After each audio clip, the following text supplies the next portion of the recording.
To the stream, thanks for stopping in. Glad to see you here. Today we have another Hack the Box live stream. Today we are doing Stalker, or is it Stoker? I'm pretty sure it's Stalker. Is how you say it. Let's go ahead and dive right into it. This demo is for educational purposes only. Ethical hacking is legal and differs from illegal hacking. Always ensure you have legal permission before performing what you see in this demo. I do not have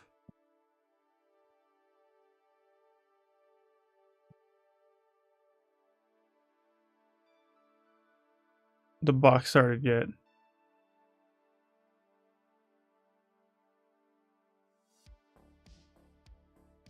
So we have to log in to hack the box.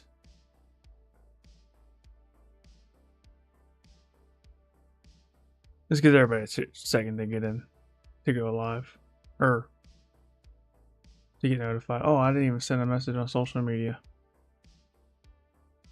I forgot to do that.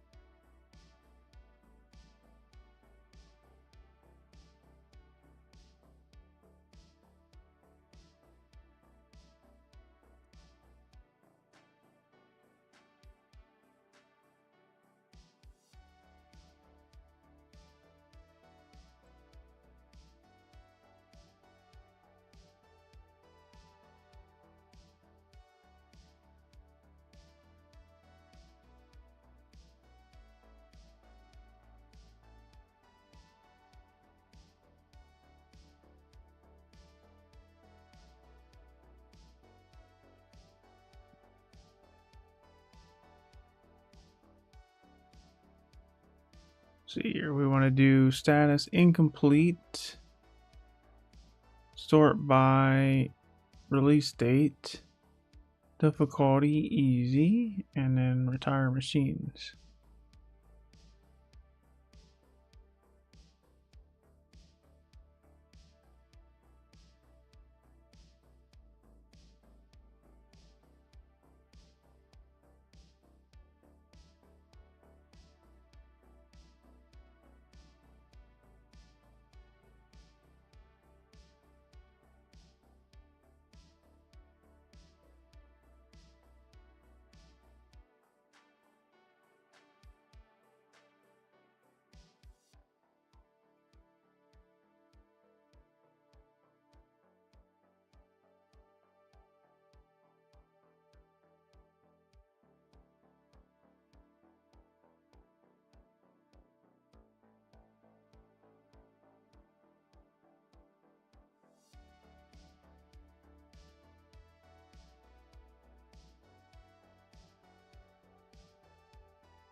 Wait, why am I getting...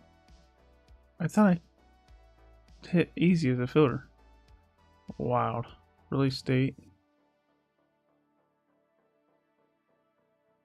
You put status only incomplete. Okay.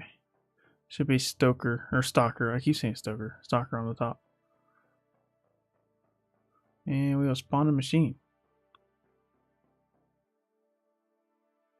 What's up, Kenneth? Welcome to the stream. Thanks for stopping in. I just subscribed to your YouTube channel a few hours ago and already loving the content. I wish to see more of this practical videos. Kudos.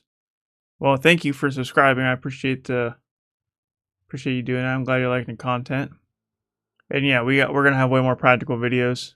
So typically what I like to do is I like to do a practical live stream at least once a week, which is what we're doing right now. All hands-on, all practical. No theory about it. And then I like to do at least one technical video because I like to show people how to use the tools, because sometimes I don't give the best explanation on when I'm using these tools during these live streams. And a lot of the times I'm using the tools in a non-standard way, and it's not like you can learn how to use the tools watching these live streams, but the intention is to really get the hacker mindset and learn how the process of hacking is, at least from my methodology and my way I like to do things. And it's not really a tutorial on how to use the tools, although I do try to explain what I'm doing the best I can. But sometimes I'm like immensely focused on the task and I just don't explain it. So I guess it just depends. And yeah, so at least one technical hands-on video per month and at least one live stream per week. So there's tons of hands-on videos. All right, let's go to adventure mode here and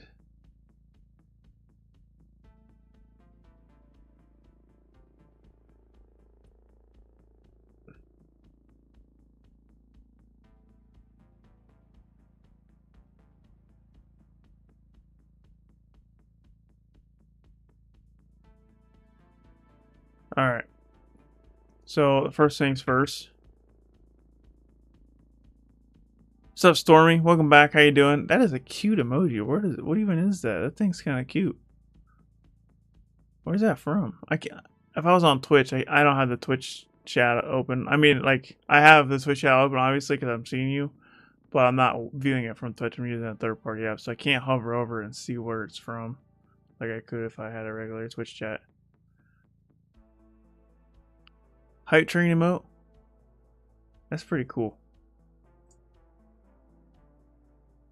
I think stopping back in. How you doing today? All right, so we do Rust scan. Rust scan -A for address, and our IP address is right here. And then we do -R for range, and we're going to do 1 through 65,535. And Rust scan, if you don't know, is a very fast port scanner. It's not installed on Kylix by default. You can download it from github.com/rustscan/rustscan, and as you see, it found port 22 and port 80 very quickly. So we're going to run this command one more time and confirm those results, because sometimes Rust scan misses ports because it's so fast it misses ports. But I haven't had it miss ports on me for a while, so it's been pretty reliable. The last time it's been probably over a year since I've seen it miss a port, and I use this thing all the time. So it's pretty reliable. So if I see the same results twice, I'm alright. That's pretty good data there. So as you can see, we got port 22 and port 80 open. Now that we know that information, we can do a more in-depth port scan with Nmap. By the way, Rust scan does use Nmap in the background.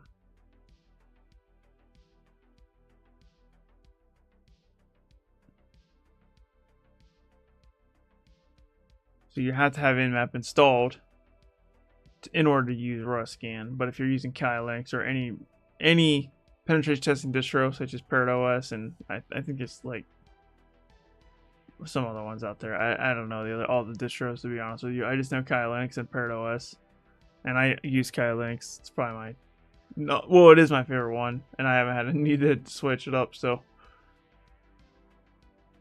but yeah, any hacking distro is gonna have Kylix installed, or sorry, Nmap installed by default. Where is my commands? I got so many commands, it's like hard to figure out exactly what I'm trying to find. All right, here we go. Nmap. So we just got to paste our IP address here. You can see our IP address is this. So we copy that, paste this here. And then for ports, we will do port 22 and 80. Pretty common ports. What's up, Bad Nintendo? Thanks for stopping in. How you doing today? Glad to see you here. I'm doing good, Stormy. Thanks for asking.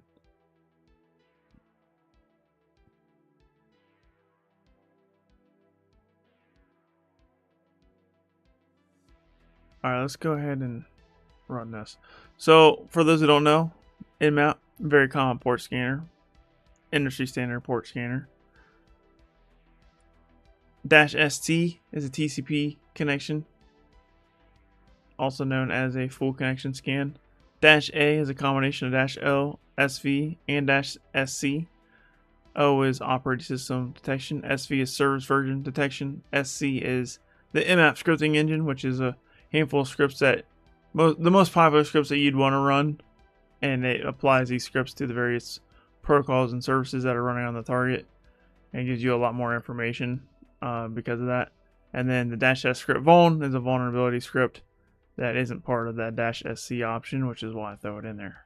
-PN is we're skipping pings, and the reason why we skip pings is because Windows machines by default don't respond to pings, and we know the machine's up, so we don't really need to ping it. -P is ports, in this case 22 and 80, and then this is our IP address, and that's my staple mmap command that I always like to run. I'm good with cold Dr. Pepper in my hand. Nice. I have a that's not my hand because my hands are on my keyboard, but it's on my desk. A Mountain Dew Zero Sugar.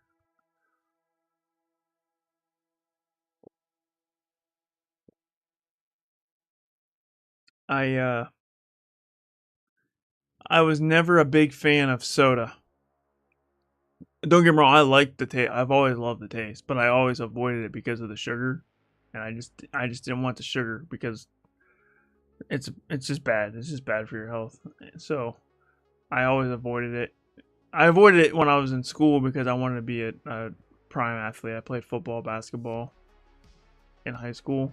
Well, in before high school, middle school, even all the way back to elementary school, I played for 10 years. And I wanted to be in shape. I wanted to be in good shape. So I just never drank soda. And anyways, moral of the story is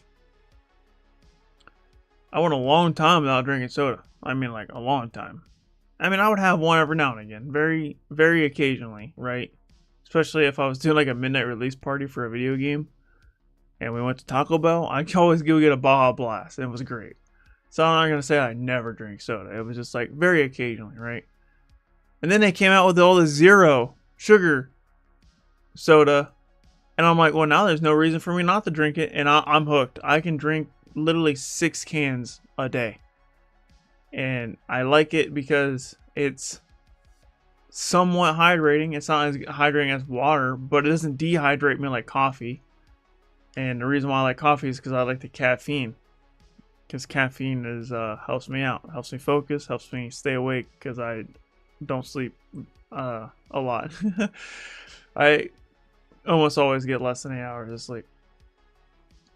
And it's not uncommon for me to get 5 hours of sleep. But coffee dehydrates me, so I was like, man, I gotta find something else. And then I was like, oh, well, I can get these sodas that are zero sugar. Has a pretty good caffeine intake. Caffeine, especially Mountain Dew. That's why I like Mountain Dew. It's because it's got higher caffeine than the rest of the sodas. And then, yeah, like I said, it hydrates you pretty well, actually. So it's a good combination, in my opinion. I'm hoping that there's no negative side effects because they use artificial sweeteners in these, I believe, but it says 0 calories, zero sugar. So until I see some studies saying that these are unhealthy, then I'm gonna keep chugging them.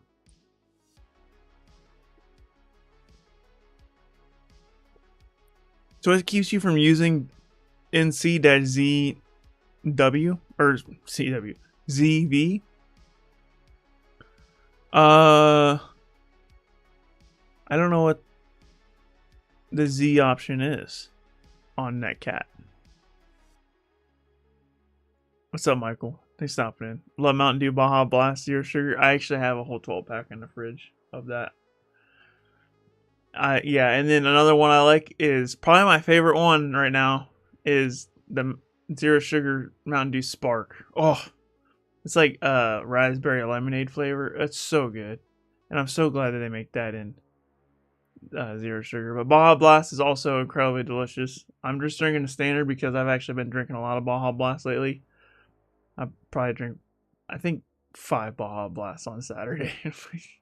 So I'm just drinking the regular. But man, they come out with all those really good Mountain Dew flavors like that I can't try because there's voltage, which I know is good because I had that when I was a kid, but I don't drink it now because it's got the sugar. Code Red, love Code Red as a kid. Drink it every once in a while. Can't drink that because it's not zero sugar. I mean, they do make a zero sugar Code Red, but I can never find it in the stores.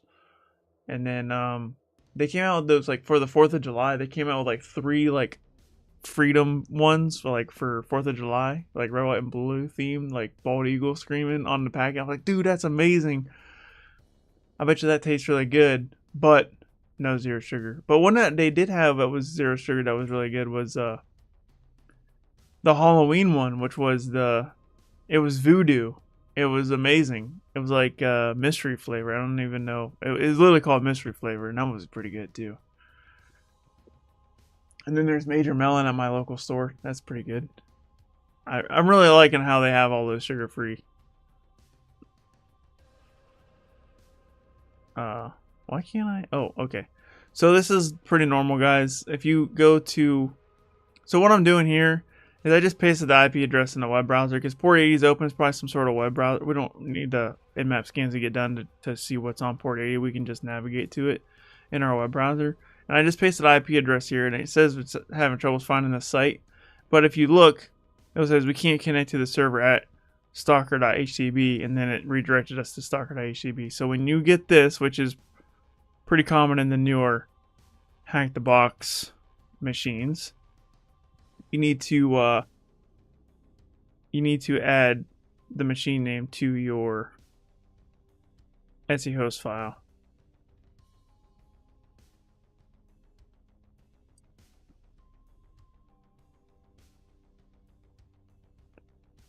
So we can paste the IP address here and then stoker.htb, and we can save that.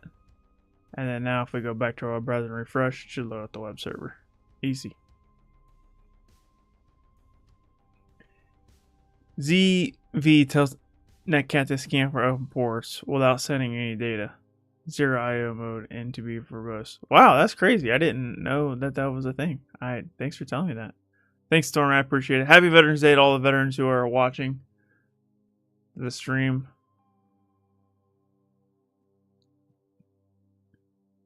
Clever energy drink is Vienna, Austria. It's 120 times better than Red Bull. Red Bull tastes watered down compared. I like Red Bull, but I don't like the crash associated with it. Even the zero sugar Red Bull makes me crash hard because I don't know what it is. It might be like too much caffeine or something, which I don't know. That's kind of weird to me because I drink a lot of coffee, guys. But yeah, I like the taste of Red Bull, but I can't deal with the crash. Which makes it's weird because I can drink 5 Mountain Dews and not crash, but I can drink literally a half a Red Bull and it makes me crash like a couple hours later. It's weird to me. Have I tried C4? I have not. Alright, so we got a web app here. First thing we should do is probably just let's just open up Burp Professional. I want to use Burp Professional. It is a paid app, but it's I'm gonna use every advantage I can. It does give you a couple extra features, so there's no reason for me not to use it, right? I got it on my machine. It's worth every penny, by the way, if you are doing this professionally. That's why they call it Burp Professional. We're gonna do a temporary project in memory. Okay.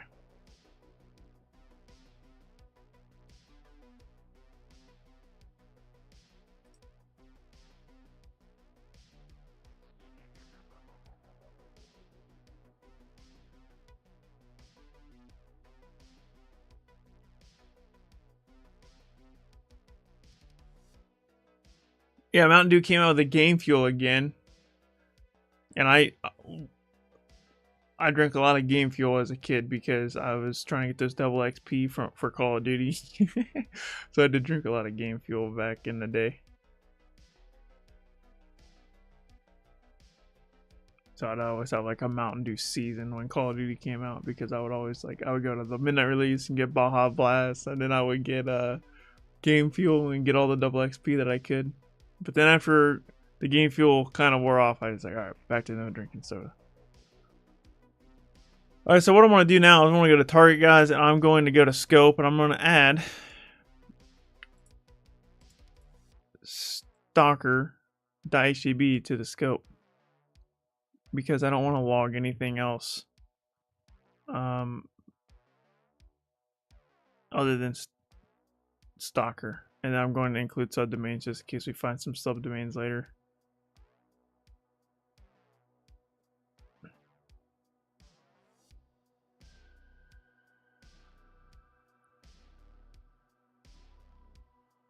We're going to hit yes because we don't want to log out of scope items.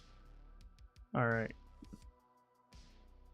And now we're going to turn Burp Suite on over here in our Foxy proxy. So now all our traffic, that every time we click on something, it's going to get logged in our proxy server, and it's potentially find vulnerabilities just by clicking around, which is really nice about the Burp passive scanner. What's the difference between Burp and Zap? Which one do you recommend? It's really just a preference, to be honest with you. They both do the same thing. I feel like Burp's easier to use, but I've also used it more, so I'm a little bit biased on that. Burp is definitely the industry standard. When I see, like, when I was applying for jobs, I haven't applied for a job since I got my current job about 6 months ago. But when I was applying for jobs, I'd always see Burp Suite. I would never see Zap. So knowing Burp Suite is almost essential. But if you know Zap, then you know how to use Burp Suite. It's like, but I would say Burp Suite's more of a standard. But they do the same thing. But Zap is actually, you can brute force faster on Zap than you can on Burp, because Burp, the free version, the community edition, you're limited with your ability to fuzz and to brute force, and you can only get that with Burp Professional. And another thing you can only get with Burp Professional is the scanner. You don't get the scanner with Burp Free, also known as the community version. And Zap has a scanner built in for free. So, in a way, Zap's better. Zap is better than Burp Suite, because the free version of Burp is limited and Zap is not.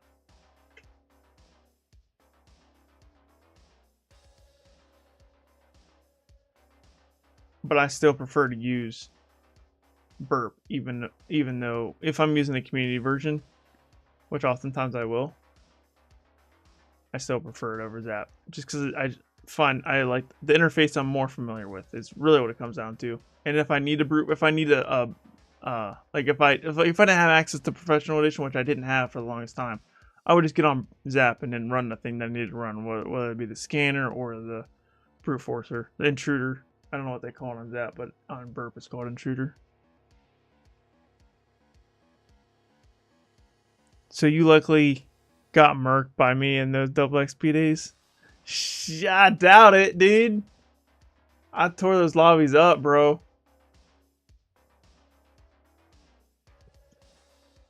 You know how I spent almost all my time hacking and getting better at cybersecurity stuff. Well, like, I used to take all that time and put it in the video games. I was pretty good.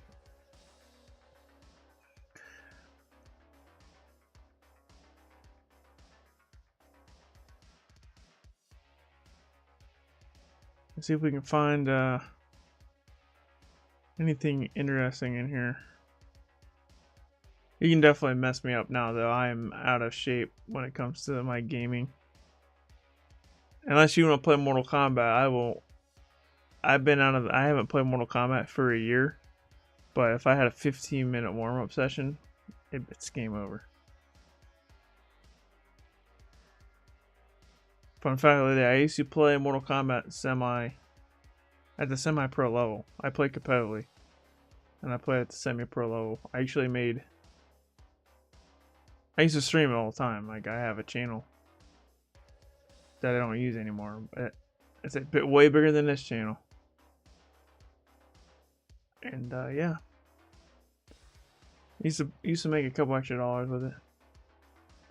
Winning tournaments.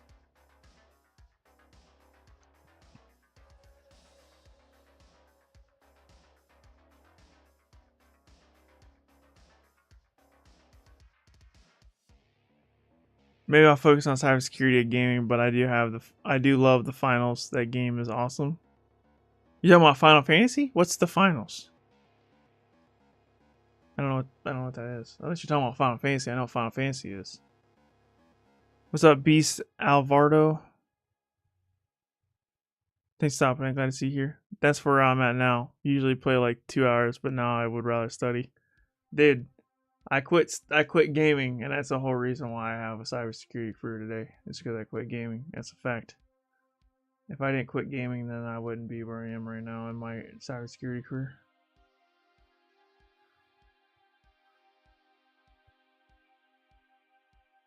I'm actually thinking about starting to get back into gaming. I'm thinking about doing like just gaming for like an hour every other day or something, just to get my mind off of cybersecurity, because I'm starting to study too much, and I feel like it's causing a lot of stress. So I'm trying to figure out how to tone it back. Which is, if you guys didn't see it, but I messaged on my Discord and on my YouTube community tab and in my newsletter. If you're subscribed to any of those, I made a post saying that I'm actually going to start posting less videos now, because I need to focus more on my studies, and I need to take more time off for myself. I need to give myself a break, and I think if I give myself a break, it would extend me. Because I used to take breaks, and then I was like, oh, if I just don't take breaks, then I will go further. But that's not the case.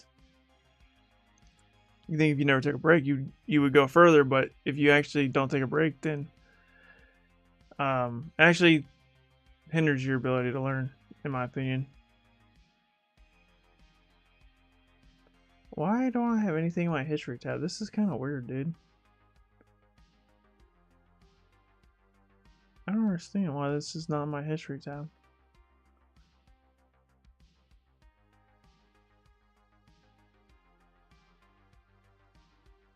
You haven't lived until you played the finals? Look it up on Steam.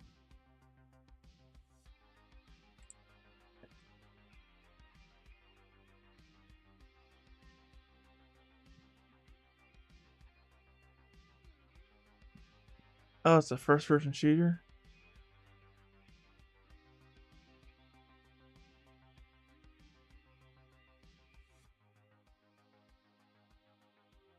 I think I might have seen...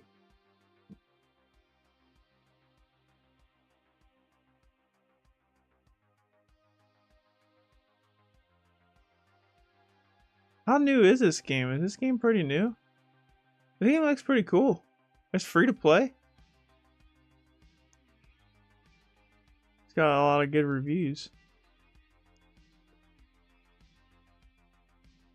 What is it, like a so it looks like an arena shooter.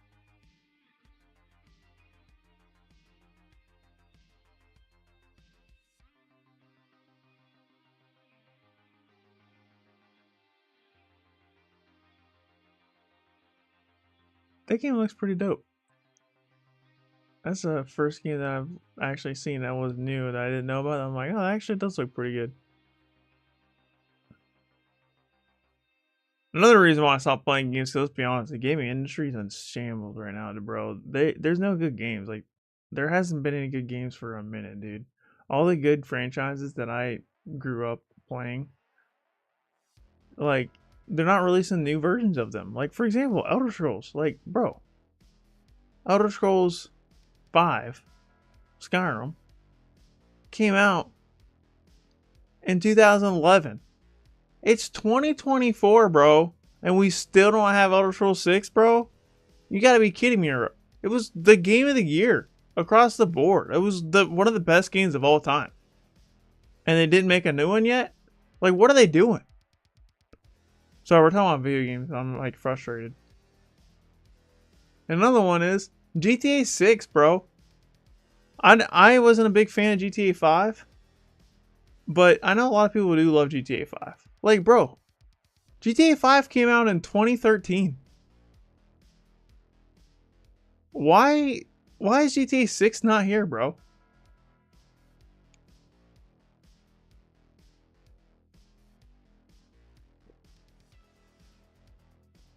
A decade later. A decade! It took them a decade to make one game, bro? Blows my mind.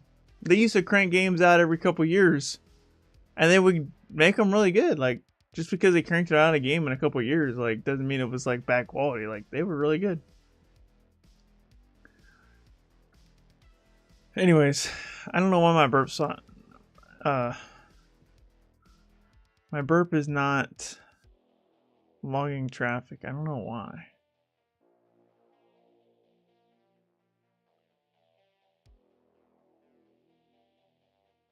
GTA 6 gonna be insane. It better be. It better be. 20 or what? 12 years later. 12 years later.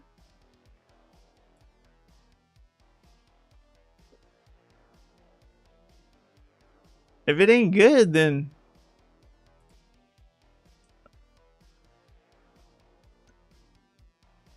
yeah, I don't.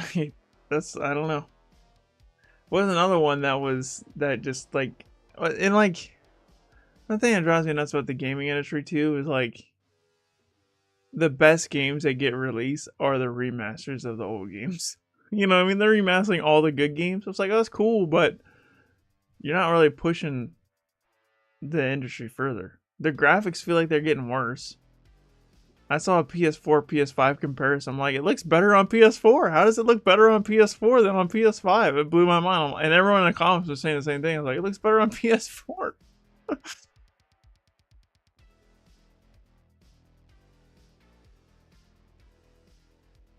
Dude, why does my traffic not get logged? That is the question. Let's go back to scope. Why can't I edit this? Maybe if I get rid of the slash? I don't know.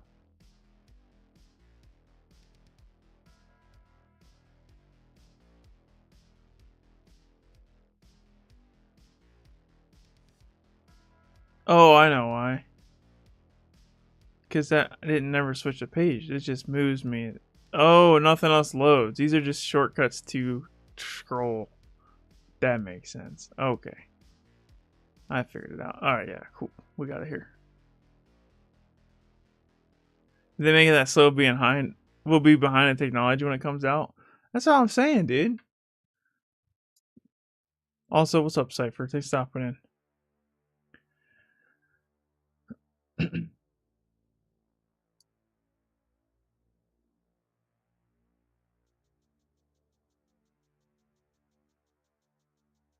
You know another game that I really like, dude, that they just won't make another one of? Fallout, man. Fallout is one of my favorite video game series of all time. The last one came out in 2015. Bro, please just make another one. You would make so much money. The TV show was a hit. It was the top grossing show that Amazon Video ever did. And they're making a season 2 of the Fallout show, which I'm looking forward to that. I don't really watch a lot of TV, but when they came out with the Fallout show, I was like, dude, I'm getting on this. And it was really good. I honestly did not have high hopes. As a Fallout fan, I was like, dude, Hollywood's going to ruin this. Hollywood ruins every video game that I've ever liked. Every single one of them. They get something wrong. And they knocked it out of the park, bro. That's the first time Hollywood did not screw up a beloved video game. Ever. So, I was very surprised. I did not have high hopes. I was like, alright, we'll see what it is. I watched the first episode. I was like, alright, we're going to watch an episode every day. Because I got stuff to do. I watched the first episode. I was like, alright, we're going to watch episode 2 tomorrow. And then I was like, after watching episode 2, I was like, we're binge watching this. We watched the rest of the series. Me and my last girlfriend. We're not together anymore, but it was a good show.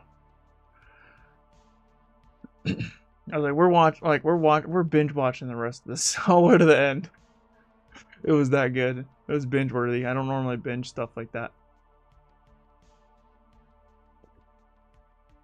All right, we gotta find vulnerabilities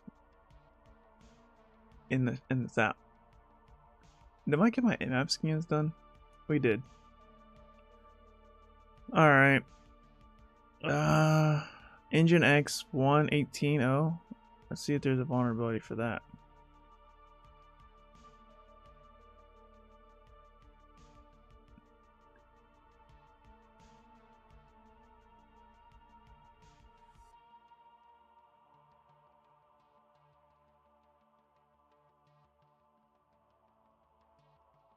Engine X. Let's see if there's a Engine X exploit.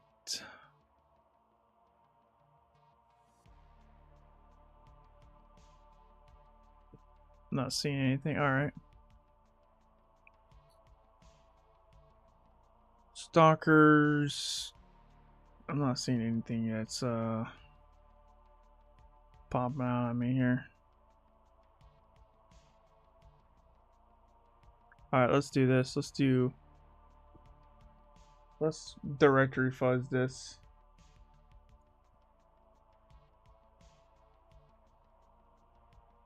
With Ferox Buster, we'll get rid of the thread. And then we will get rid of this word list, and we will use my ultimate word list that I created. And then we will change the IP address. Well, not the IP address, but we'll change it to stalker.htb and push enter. And whoa, we got a lot of information here.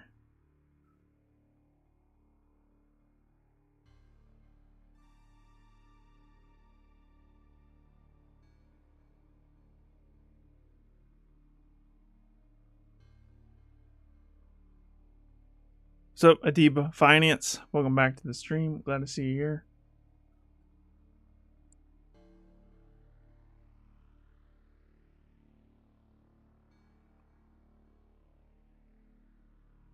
Yeah, I'm thinking about I'm a huge God of War fan. I haven't played the newest God of War yet, and I need to get into it before someone spoils it for me. But yeah, I'm looking forward to that too. And I'm a huge Mortal Kombat fan. Like I said, I used to play semi-competitively. Well, I used to play competitively at the semi-pro level, and I haven't played the new add-on for that, and I need to get into that too. So I need to start setting time aside and just enjoying life a little bit more and play a little more video games, because I haven't played any games for a long time. Are you in school? There's a Hack the Box tournament for students this December. Yeah, technically I am a student. I am a graduate student. I don't feel like I'm in school, honestly. Because schoolwork is honestly probably the least eventful and easiest part of my week is doing my assignments. Honestly, like my master's degree and my is the easiest thing that I do. So I don't really feel like a student. My work as a full-time pen tester is harder. Going after certifications is harder. Making content's a lot harder. How old am I? Does anybody in the chat know how old I am? If you watch a lot, then you had to figure it out by now. I've said it before, but I'll just see if anybody knows. 22? That's a good guess. I don't know if that's a good guess or not. 23? No, you're still below. I'm older than 23. 26? Older than that too.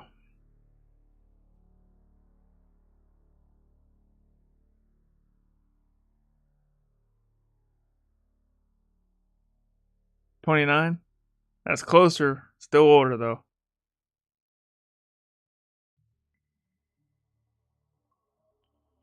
32? You got further away. I'm younger than that. You almost got it. You got to narrow it down. 31? No.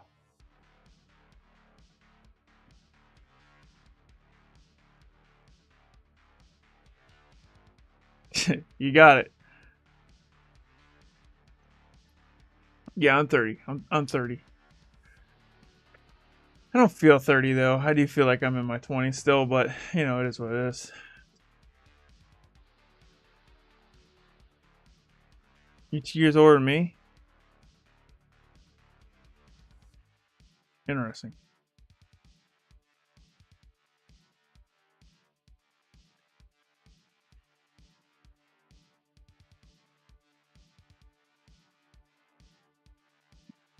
Alright, so we got WebP images. I don't want images. These are all images, fonts, images, fonts. This is a JavaScript. Let's see what this is. Copy selection. Actually, you know what we forgot to do? Let's go to, no, that's not what I want to do. Let's go to the source code, view page source.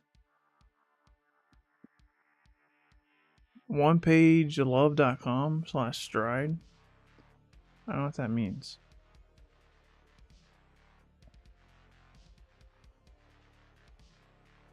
You look way younger though.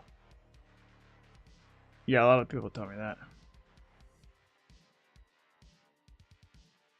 Oh, when I was in the military, I was 24 years old, and people thought I was 21.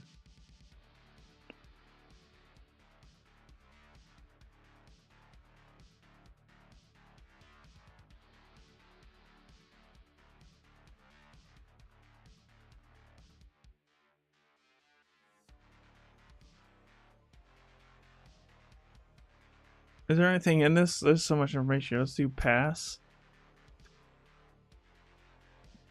Key. There's a key. That's key. Let's look up pass. What can we do? Creds? No, not in the file. Okay. Doesn't look like there's anything interesting here.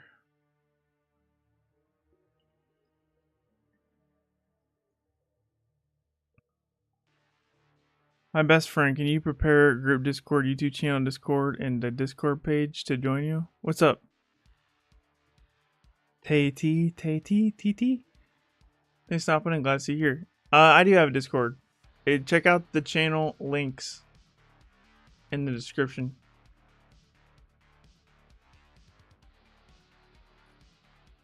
There is a Discord. We have...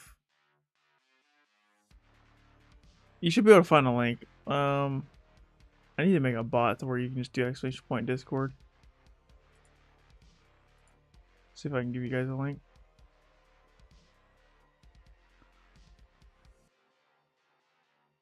You can also go to kyserclark.com too, and that has all the links for everything. You just click the Discord button on the bottom of the page. There you go.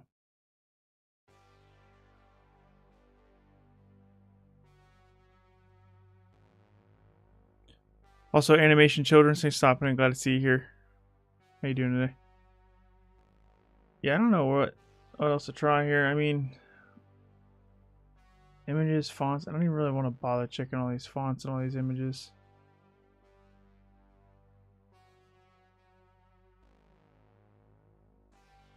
But it has to be on one of these, huh? Let's check this one, the Bootstrap.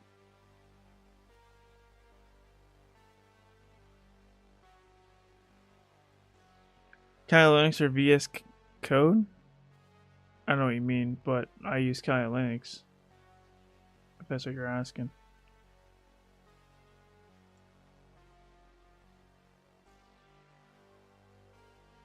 Bootstrap version 5.2.0. Let's see if there's a vulnerability for that.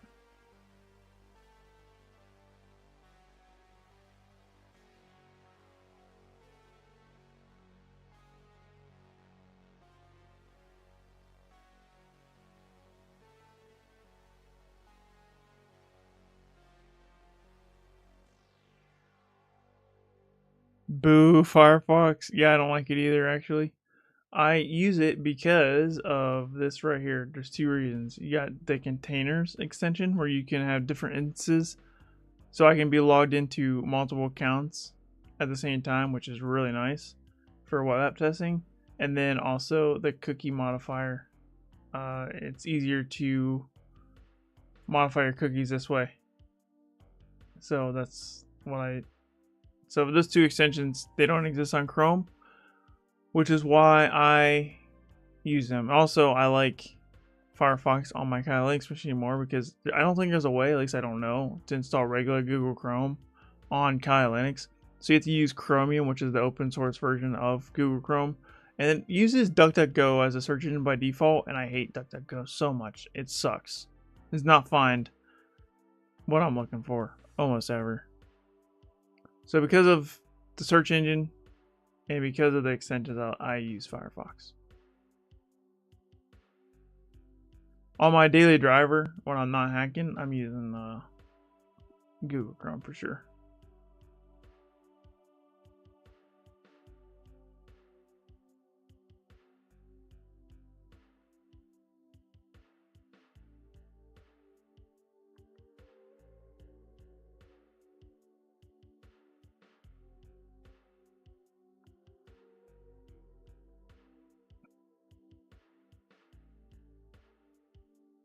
What's up, James?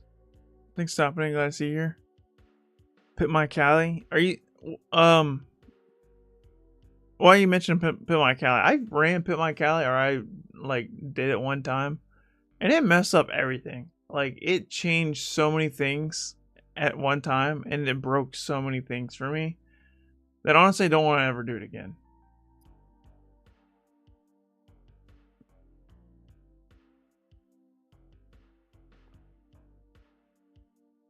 What language is this? This is JavaScript.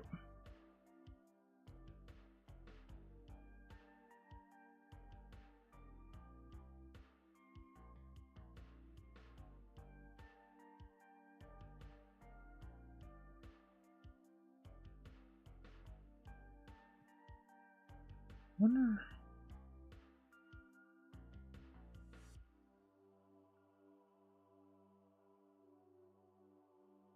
Lame.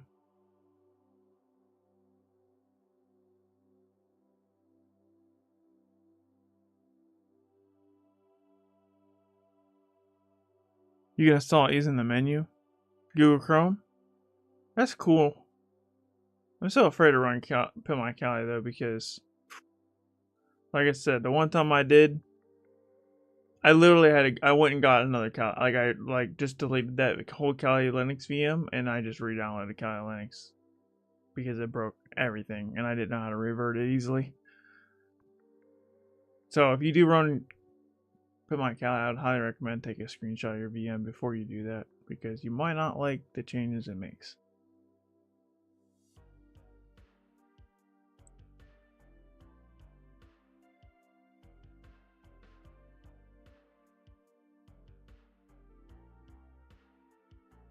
But to be fair to Pit My Cali, there was a thing in the Kali Linux repository that was anytime you ran a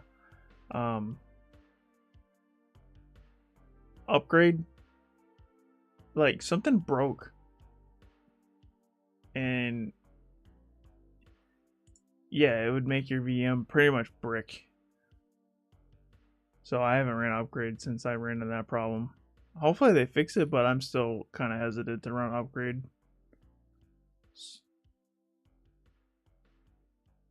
I don't know. It was like something wrong with their actual Kali Linux repos. Like I said, just a regular upgrade. It would break the whole machine for some reason. And that did it for at least 2 days. For at least 2 days for me. And then I'm like, well, I'm just gonna get it working without doing an upgrade, and until I'm forced to do an upgrade. Once I'm forced to do an upgrade, I just take a snapshot and run it again. Hopefully, whatever the problem is fixed. I only see images. I don't see it. Let's do some subdomain enumerations here.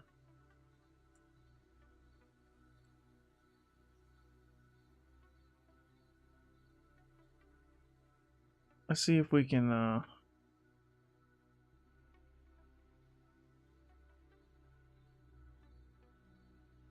see if we can find some subdomains.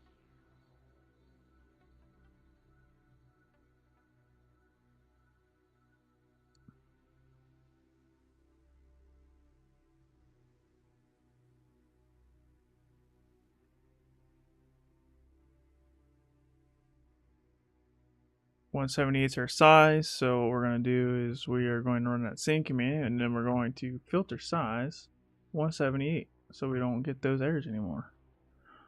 And then only good statuses should pop up down here. And we'll see if we'll find some subdomains.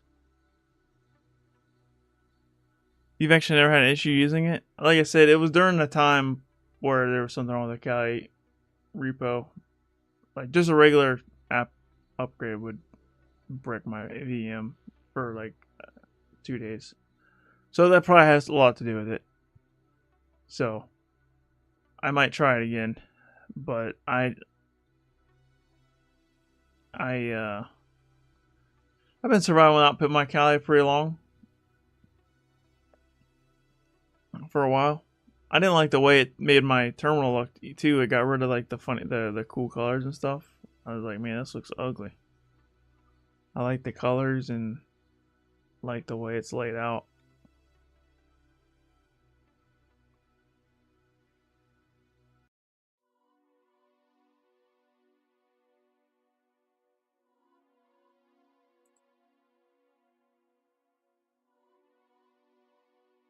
Let's see here.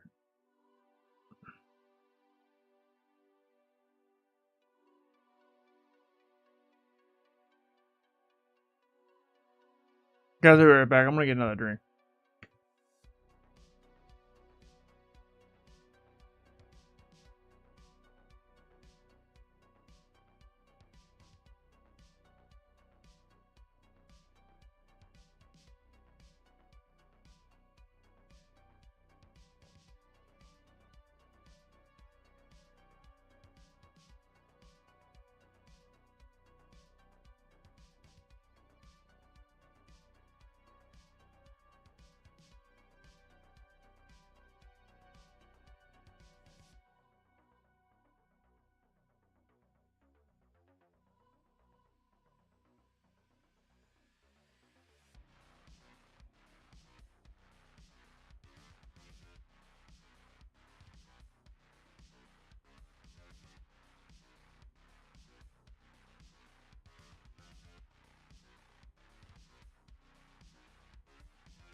Returned with another Mountain Dew, which is basically hacker fuel. Dude, Mountain Dew should do a spin-off, like how they do game fuel. They should do a hacker fuel. I would be all over that. Only if it's 0 sugar though.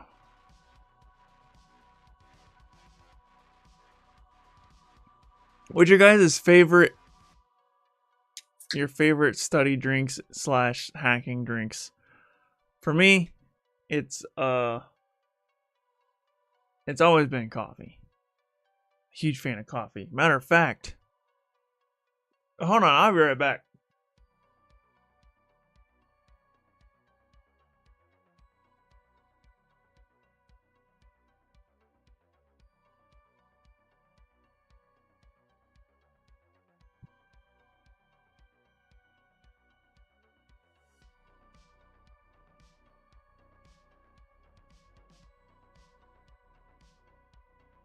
What's up, Fancy Monkey? Welcome to the stream. Thanks for stopping in. You're gonna think I'm sponsored, but I'm not. I just really like this product. So we were talking about Fallout earlier, and like I said, I like coffee. And there's this company called Bones Coffee Company, and they make like flavored coffee. It's so delicious. But they have, I'm not even kidding, Fallout coffee, guys. It's atomic apple. It's apple pie. It's coffee that tastes like apple pie. This stuff is delicious. And not only do they have apple pie, they also have Valiant vanilla, which is it tastes like vanilla wafers, dude. Really good. And then they have one other Fallout themed one, which is Wasteland Crunch, which is chocolate chip candy bar, which is also really good. And it comes in whole bean and ground coffee. And then last but not least, what I have in my stock right now is What the Fluff, which tastes like cotton candy. So it's like it tastes like black coffee, right? But with a hint of whatever flavor. So it's like black coffee taste with a hint of cotton candy. Like this is black coffee taste with a hint of apple pie. So good. This nerd. And I found their, so they also make all this strawberry cheesecake. I remember what cookies, and they have all kinds of flavors, dude. So this demo is for educational purposes. You guys don't need a disclaimer because I already played it. But yeah, it's a good coffee company, man. It's a little pricey, I will admit, but no one else makes coffee that's flavored like that. So I drink a lot of that, and then I drink a lot of Mountain Dew Zero Sugar. That's what keeps me going. Coffee sugar-free Monster. Nice.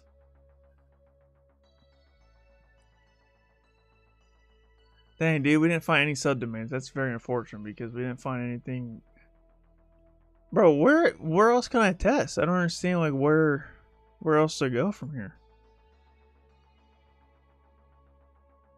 There's like nothing to this website.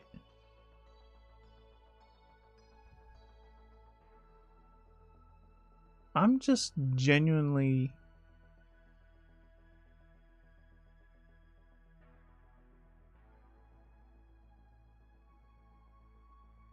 I can't wait for people to use our new site. It's so fast and easy to use. I'm working hard to give you the best experience possible. We're nearly ready to go for it to go live. Alright. See if there's anything else in here that might be vulnerable or some kind of comment that just points us in the right direction here.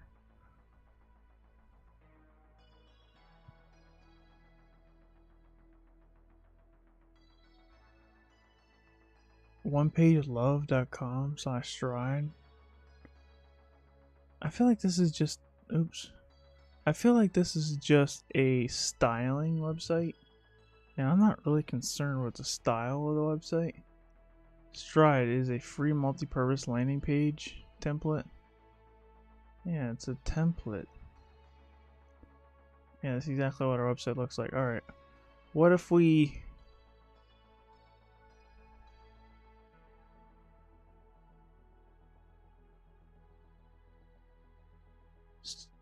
stock your shelves with our products. At Stalker, our exclusive deals with manufacturers give us an edge on price and variety. We're aiming to launch very soon so we can help you sell more.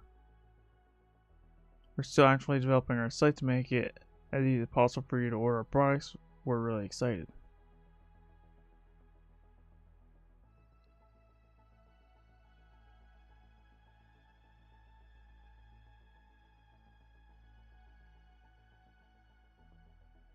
This is a customer testimonial. Okay. Head of IT at Stalkers Ltd. I mean, we got a username. Should we try brute force in this guy's name? I don't know, we can try that. We can try it. I mean, that's almost rarely the way in the hack-the-box machines nowadays.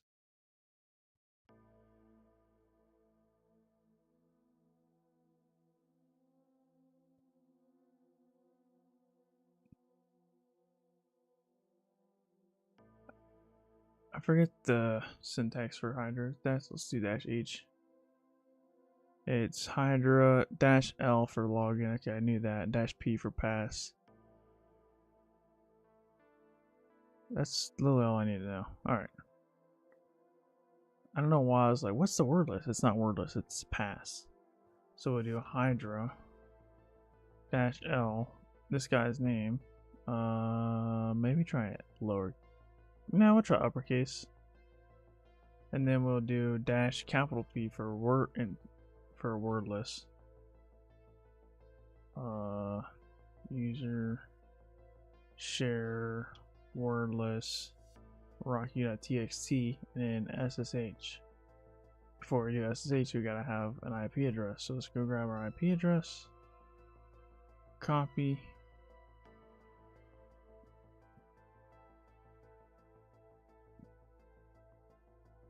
We'll see if that does anything. We got a username. Just ahead of IT.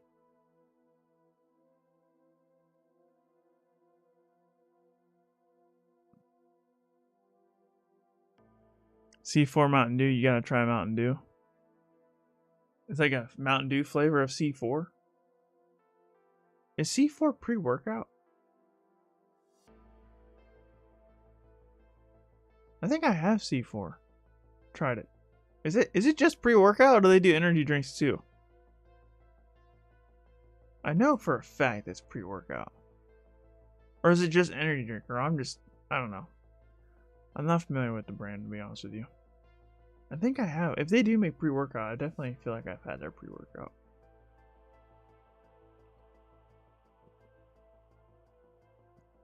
Pre-workout is actually really nice. When I was going hard in the gym a few years ago,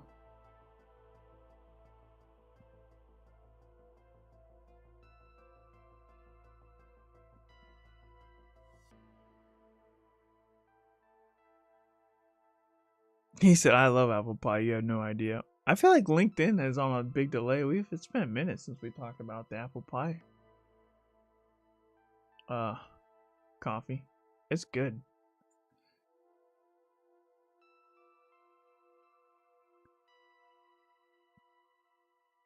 Dude, I don't know where else to try. Look at it, guys. Like, I genuinely just don't see anything going on here.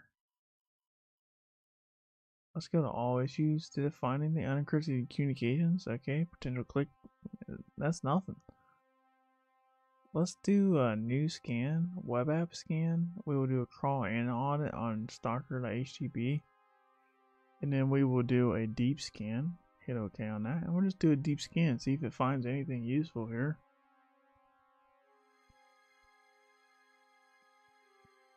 Bro, I'm not finding nothing. This has got nothing to it. All these links go to nowhere. You just go, yeah, it takes you back to the top. Well, the only thing we got is the one thing I don't normally check. It's like they put like passwords in here. Pass.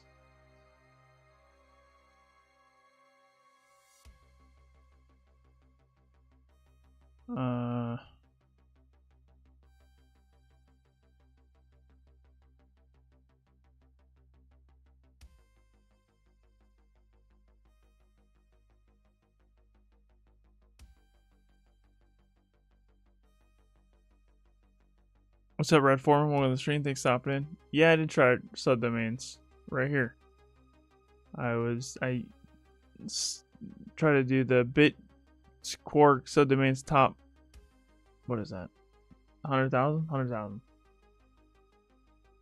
And I fuzzed it at the subdomain location. And well, I didn't get any results. I got nothing. Unless I did the subdomain search wrong, but I mean, to my knowledge, that should work. I could be wrong on the command, but I think that's all I needed to know or needed to do.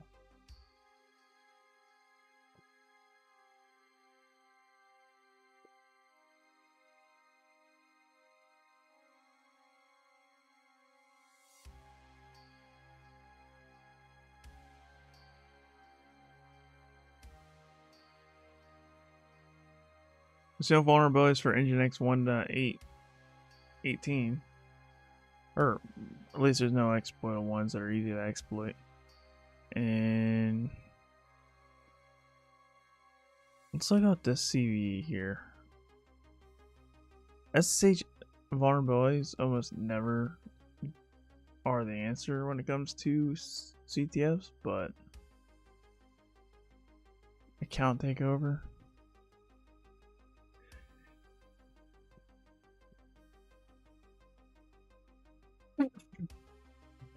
Excuse me. Yeah, this doesn't work. This is such one of the weirdest exploits I've ever seen, and the reason why it's weird is because it's like you have to have root privileges to be able to abuse this. So it's like, well, if I had root privileges, then why would I even? What's the point of doing it? Brother, you got a dev subdomain? Where? Oh gosh, you're right. I missed it. This is. Thank you for pointing that out. How did I miss that? Or no, dev subdomain. It's not an endpoint. It's a subdomain. Dev dot. There we go. Wow, how did I get an error? Unknown host. Oh, that's right, because I gotta add this to my Etsy host.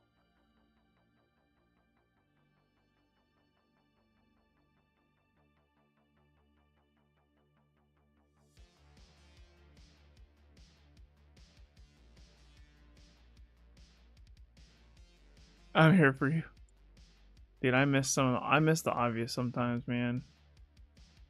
Actually, not sometimes. Like, it's pretty often.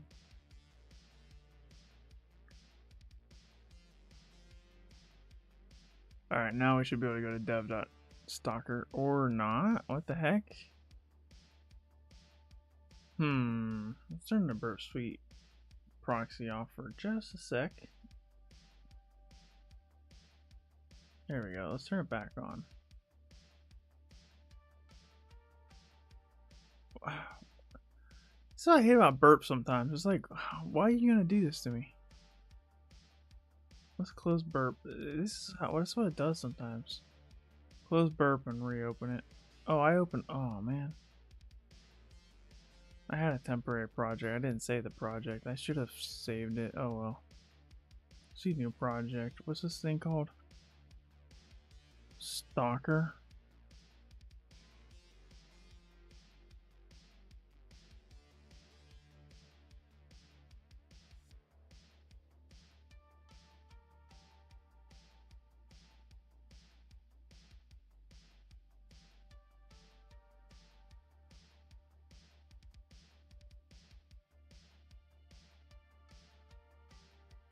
Add that to my scope. And a proxy. Now I should be able to go here. Yeah. Cool. Okay, so we got a dev.stalker. Alright, well let's do a Ferox Buster on this then. So let's go back to my Ferox Buster here, and we'll just we'll do dev.stalker and see if it finds anything here.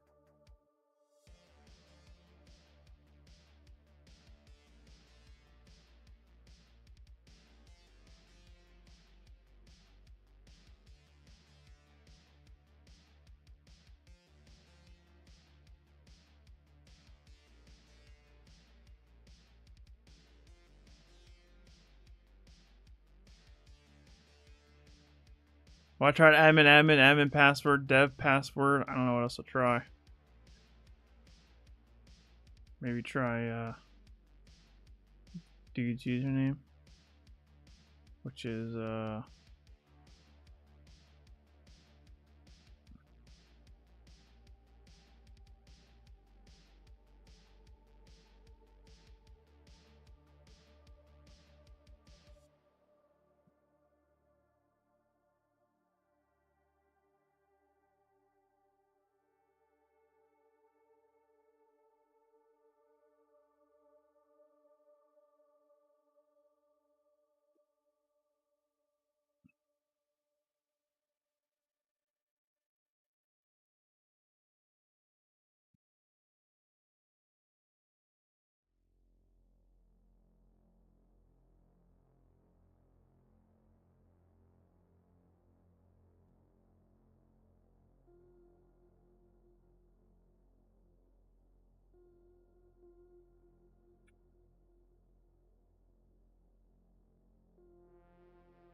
we'll make a username list here.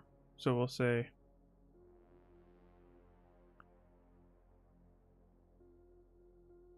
first dot last, and then we will do the same thing, but instead of do lowercase letters, and then we will do a dot garden, and we will do a dot garden with capital, and then maybe a lowercase dot garden. That's kind of weird, but let's try it anyways. And we will try, no, let's not add too many usernames. We won't, okay, lowercase, uppercase. What else can we try? We can do just the first name, and we can try look for just the first name there. I think that's gonna be just the last name, but so we're not gonna do that. We'll do root admin, admin with a capital, administrator,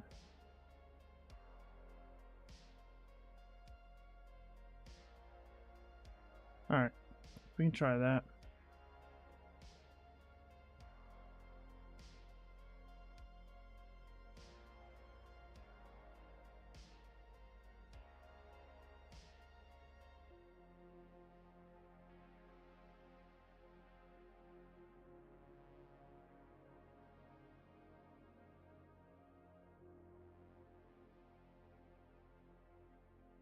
Let's go to here, and actually we don't even need to do that. We just gotta go to HTTP history,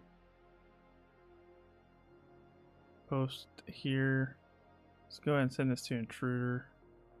See if we can brute force this login page. Password, we will use, we'll add this here, and then for users we'll also add this, and then we will do a battering ram attack, which is selected by, yep, not a battering ram, we want a cluster bomb, and we want payload 1 to be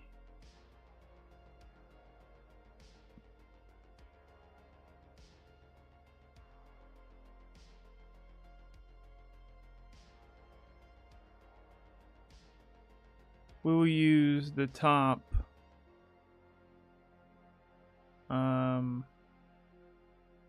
10,000 passwords. Oh no, that's not what we want for payload 1. We want that for payload 2. So payload 2, we want that to be passwords. Let's go back. Passwords, and we will do the top 10,000. And then we will do for payload 1, we will do our custom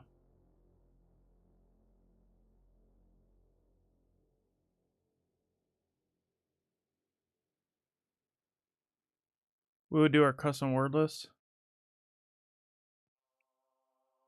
Where is, oh, move user.txt to stalker.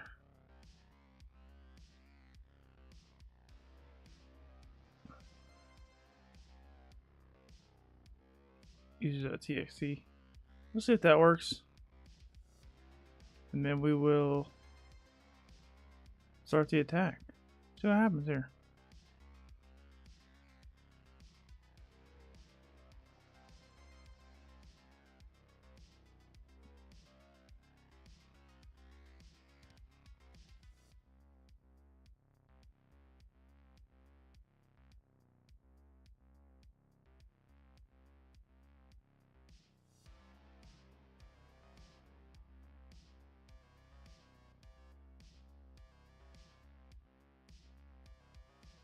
We will filter, we will put a filter up here.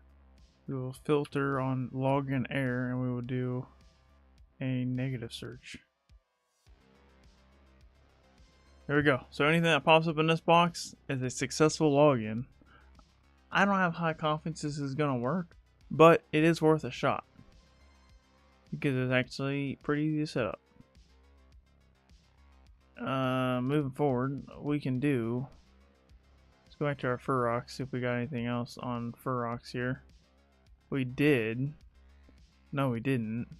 It's all log in. We got log out, but that don't help us out much. There's the CSS sign in. I don't really care about CSS. There's really no vulnerabilities within CSS to my knowledge. It's incredibly difficult to find exploits in this. So it's not worth your time, especially for an easy box or a CTF or like a certification exam or something. But I'm not saying CSS is impossible. It's just highly unlikely to exploit. So it has something to do with this login form, guys, I think. Because we found the dev. We found the dev subdomain. Let's go back over here. Let's go ahead and view page source, see if there's anything in the comments.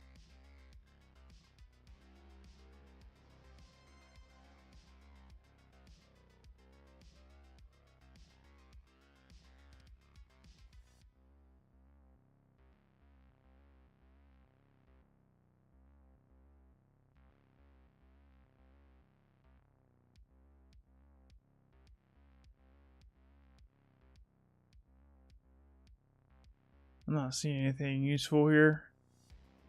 We see Hugo, whatever this is. This could be a vulnerability. Hugo 0.84.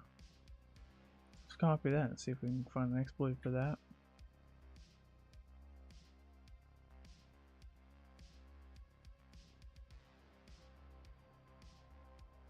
Not seeing any vulnerabilities related to that. Let's try search exploit.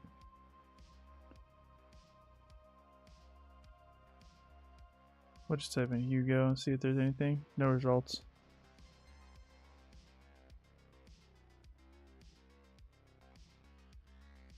Yeah, you're right. Well, no.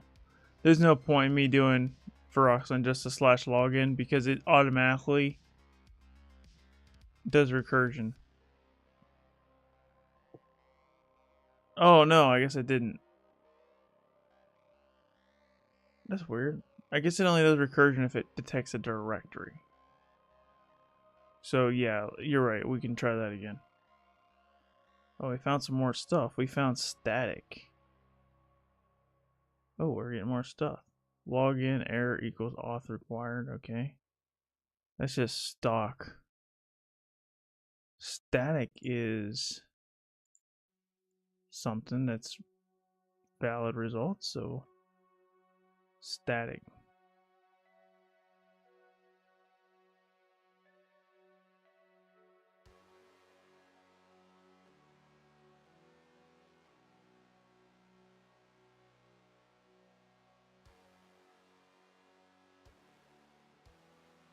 Let's look up a stock.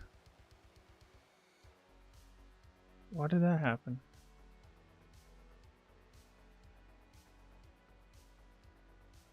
Why did I go from Google search?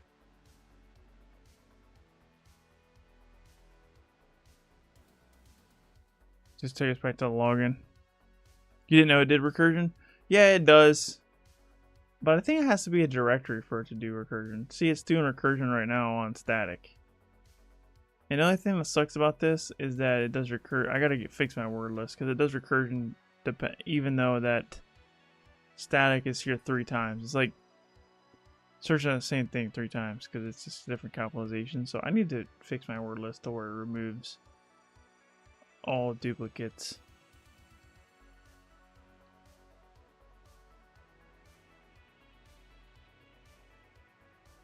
Can you teach us how to make a spoofing rig for calls? What's up, D-Slime? Thanks for stopping. I'm glad to see you here. No, I can't because I don't know how to do that, unfortunately. I'm assuming you're trying to do like social engineering, like phishing and stuff. That's something I've never done in the real world. I've done phishing engagements, but only through email, not through calls. So I don't have the know-how or expertise to inform you on that, unfortunately. Maybe one day, but today's not the day.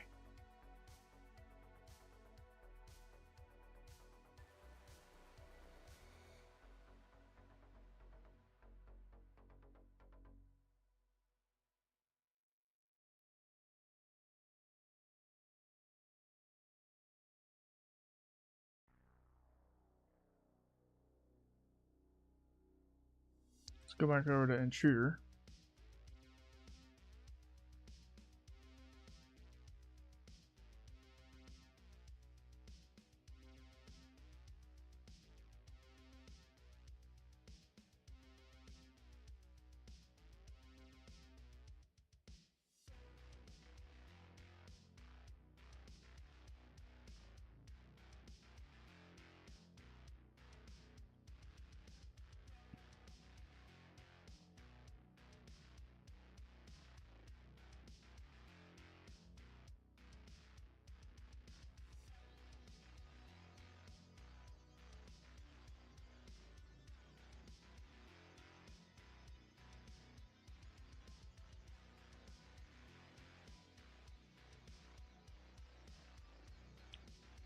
I feel like it has to be in this login page. It's the only endpoint that we can find other than static, but static just takes us back to the login page.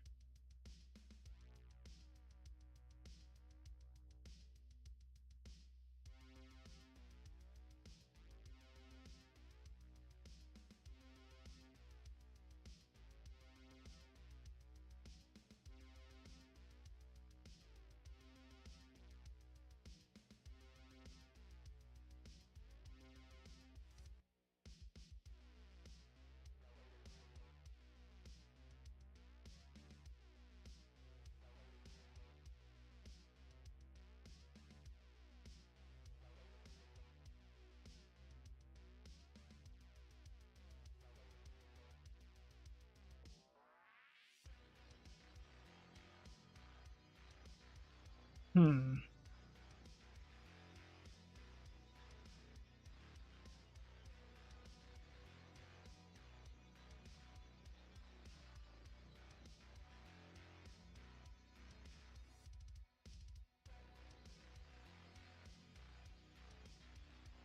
I'm waiting for this to get done so I can cancel this and start doing just on static.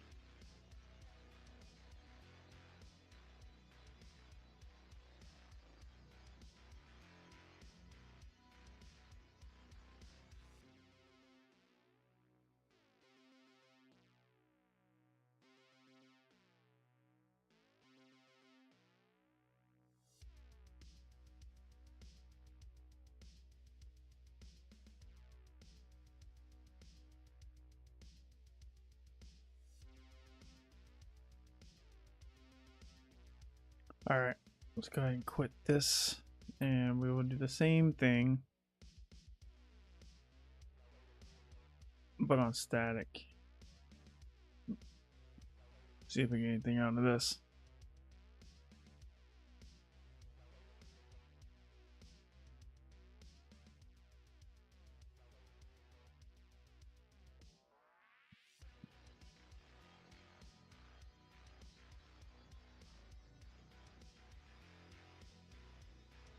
I guess it does recursion on redirects is what it is.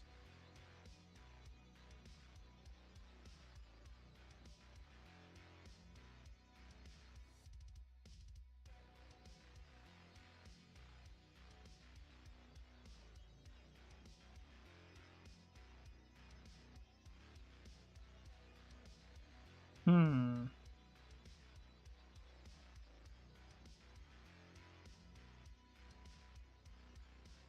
What if we try SQL injection maybe?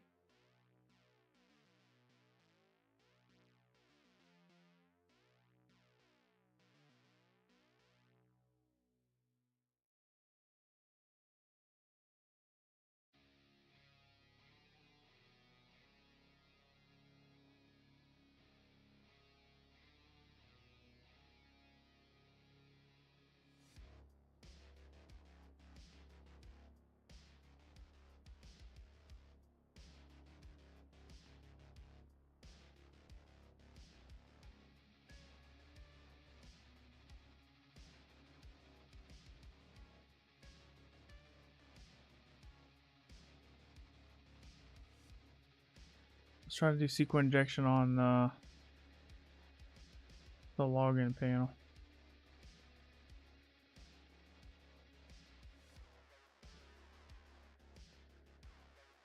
SQL map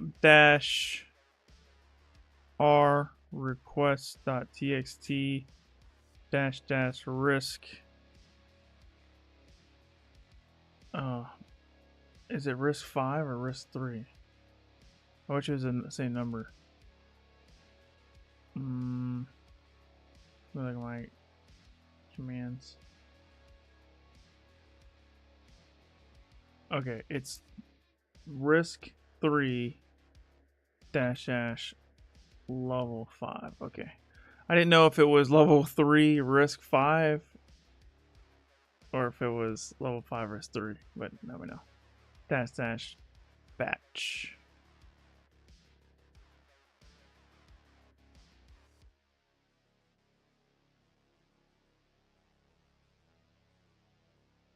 Oh, I gotta give it. Wait, what?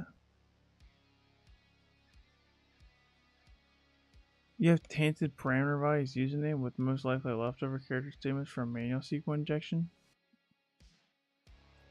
How you figure?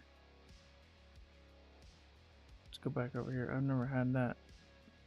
Oh, yeah. That is, yep. Absolutely right about that. It was right. It was a single quote. Let's do nano request.txt. And we will get rid of the regular quote and we will just do test and test. Let's run that one more time.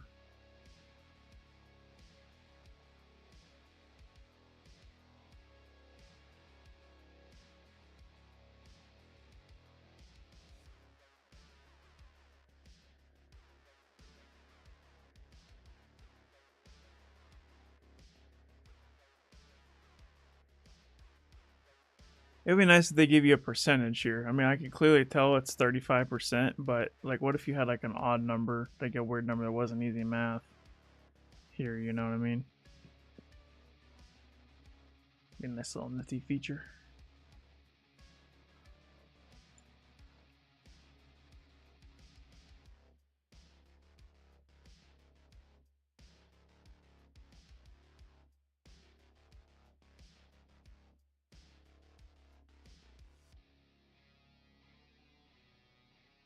Well, guys, I don't have anything else to try. I gotta wait for these scans to get done. We're testing for SQL injection on the login panel. We're testing for other endpoints past static. We're testing for brute forcing the Angoose user on SSH. And we're brute forcing the login page as well. So we're hitting this app pretty hard right now as far as brute forcing and fuzzing goes. Hopefully we don't crash it, but yeah, it's getting hit pretty hard right now. If I was on a real engagement, I would not do all these at the same time because this is a lot. It's a lot of requests we're sending to the same app. I'm actually really thankful that these machines actually can withstand such rigorous testing.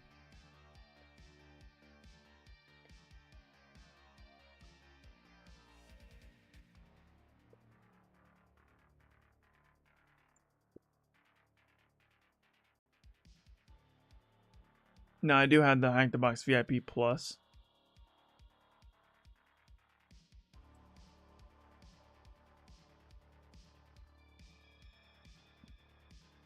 Which makes it like a little bit easier, but still Hack the Box is pretty good stable machines usually. Let's do a new scan. Nah, let's not scan it. We're hitting it pretty hard already. Let's not add another scan in there.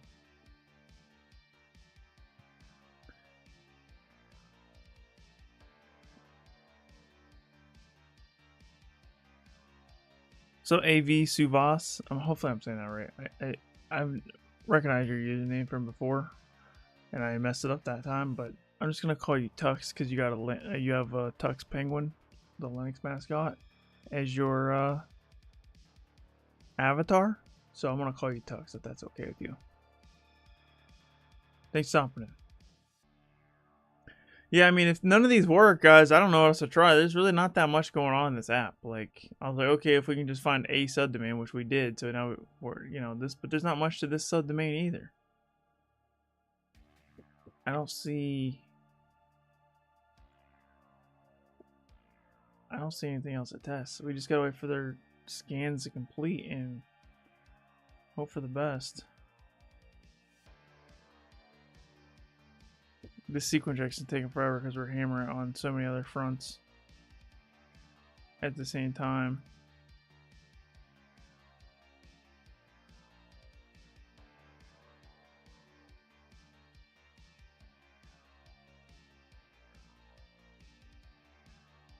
The login error looked kind of interesting too. Yeah, I guess you're right.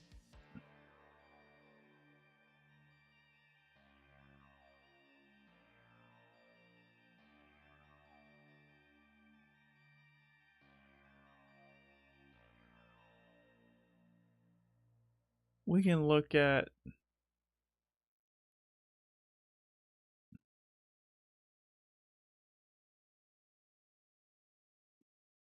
let's go to burp proxy, HTTP history.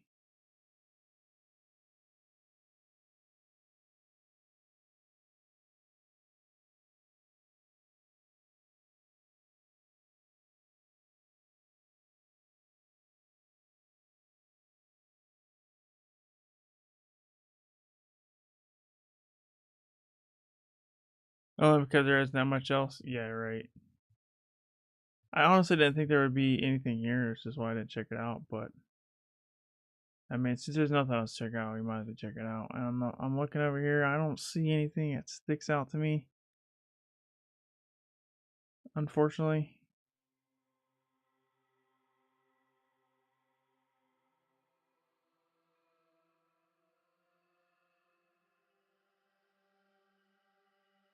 Oh, that's interesting.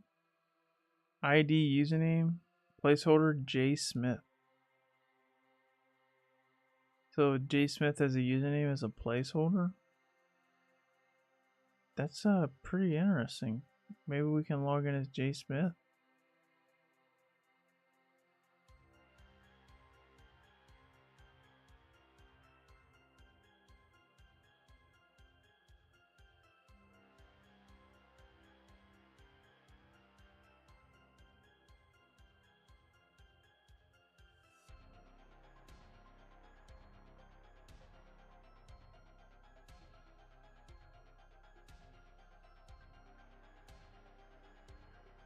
I'll throw him in a word list and try more common passwords rather than just password as soon as this is done, which is going to take forever, guys. It's only halfway done, the burp suite.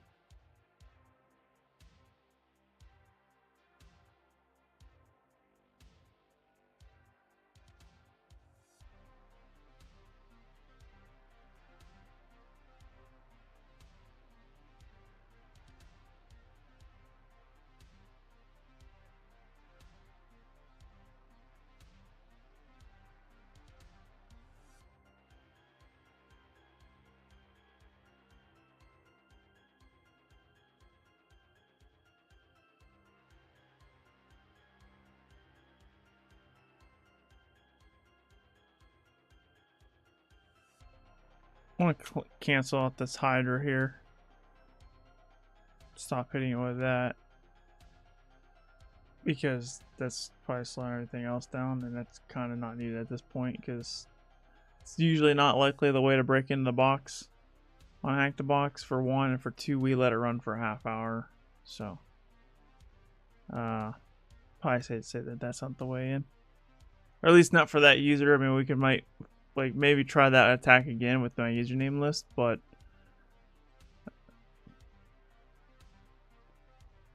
actually, let's just do that then. Let's just do jsmith -password.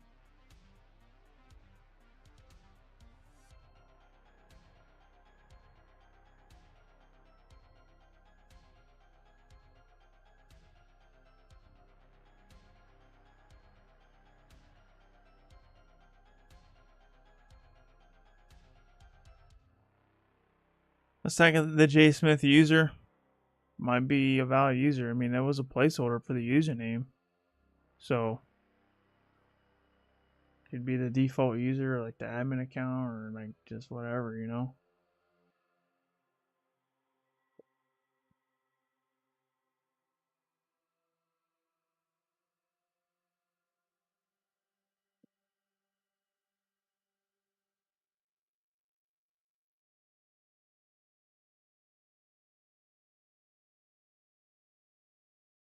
But we're not even trying to brute force Jay Smith on here because we didn't find his name until after we started the attack. So I'm gonna wait for this to get done, and then we're gonna try Jay Smith, and then we're also gonna try A Garden because that's one of the because I tried first name dot last name, first initial dot last name, but I didn't try just first initial last name with no dots in between them. So we can try that as well.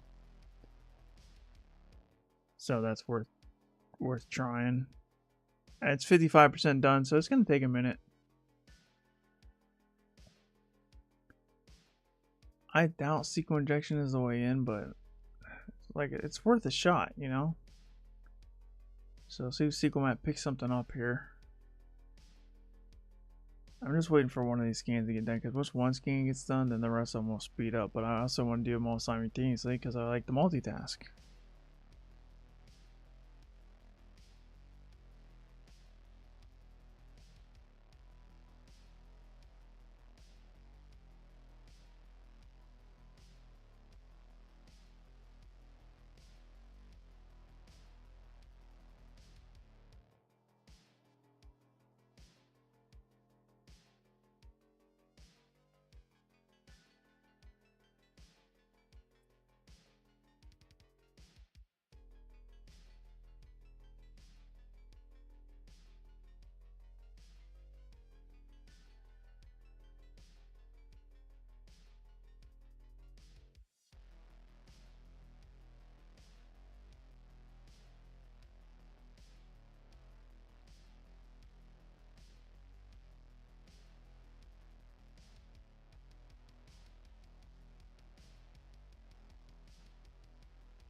We didn't find anything on. Oh no, is Frostbuster still going? Oh, we did find image in CSS, but those are very uninteresting directories to me.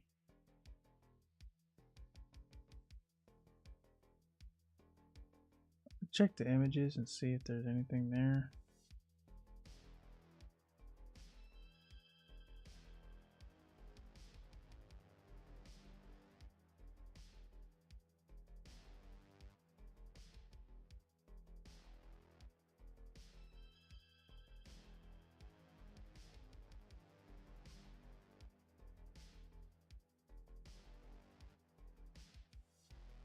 Alright guys, I'll be right back.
Alright, Tux.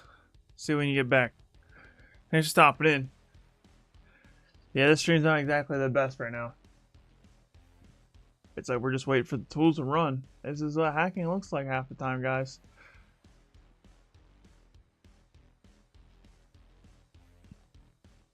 Yeah, normally if I was on a real engagement or like an OSCP exam, I would be like trying to like poke at the other boxes, but there's no other boxes. There's only one here, so I'm at the limits right now. I can't run any more scans because it's already slow enough. It's part of the reason why it's going so slow. It's like so many going on at one time. I'm just waiting for one of these to finish. A lot of them are close to being done, but once one finishes, then it'll speed up a lot, I think. They're all, I mean, it's not a crawl. Like, it's like a steady pace.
I feel like this has got to be the way in, dude.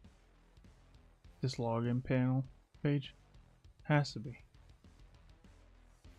I think I'm just brute forcing the wrong user. The whole like, see J Smith as a placeholder for the username field seems awfully suspicious. Placeholder is password with a capital P. We actually did not try that.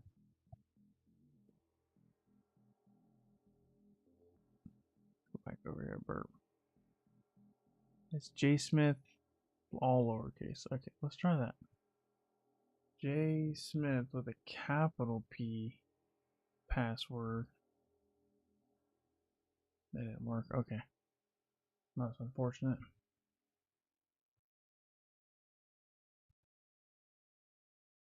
Hmm.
You guys got any ideas?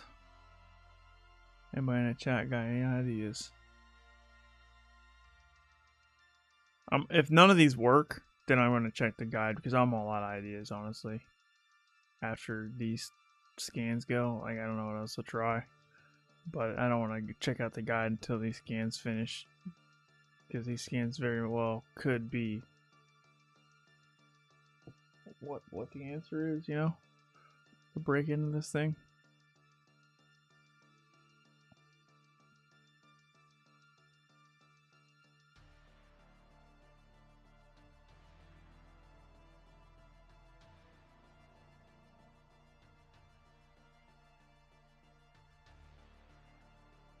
Not yet. I got excited about the J Smith. Yeah, same.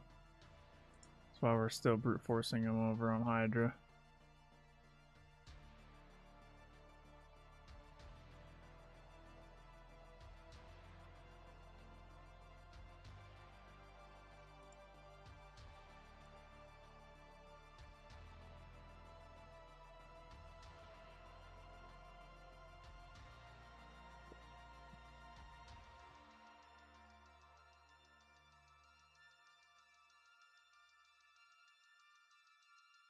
What's up, Cyber Guy Los?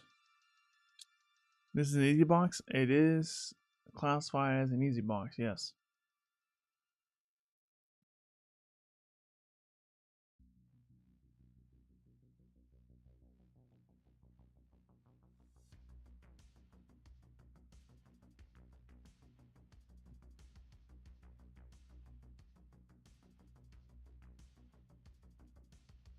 Who's classifying these boxes?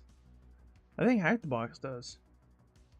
Well, actually, the way it works is the creator of the box creates the box, and then they recommend a difficulty level to Hack the Box. And then Hack the Box will either agree with the difficulty and give it the difficulty, or they'll disagree and make it a different difficulty. So really, Hack the Box does have the ultimate say. However, the box creator does have an input on the difficulty of the machine. So like I said, they give a recommendation where they think the difficulty should be, and the Hack the Box will either agree or change it. What would I rate it? I don't like to rate boxes until I break into the machine, because sometimes like the most easy boxes are stuff that take me a minute to figure out.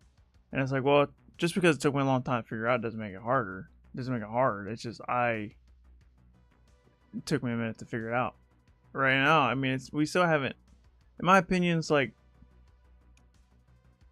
I mean, we've only been going for an hour and a half now. So it's still kind of in the realm of like what it normally takes me to find an easy box. So we'll see. Also, Wi-Fi Addict, thanks for stopping in. How you doing today? Glad to see you here.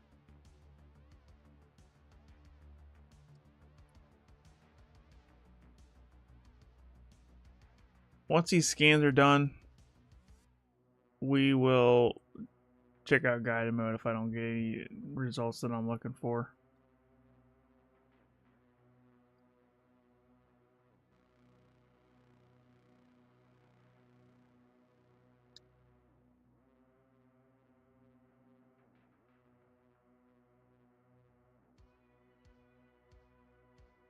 We're 72% done on intruder.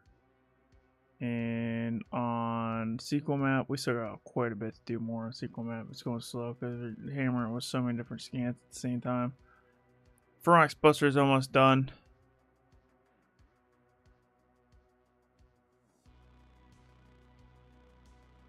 It says 12 minutes left.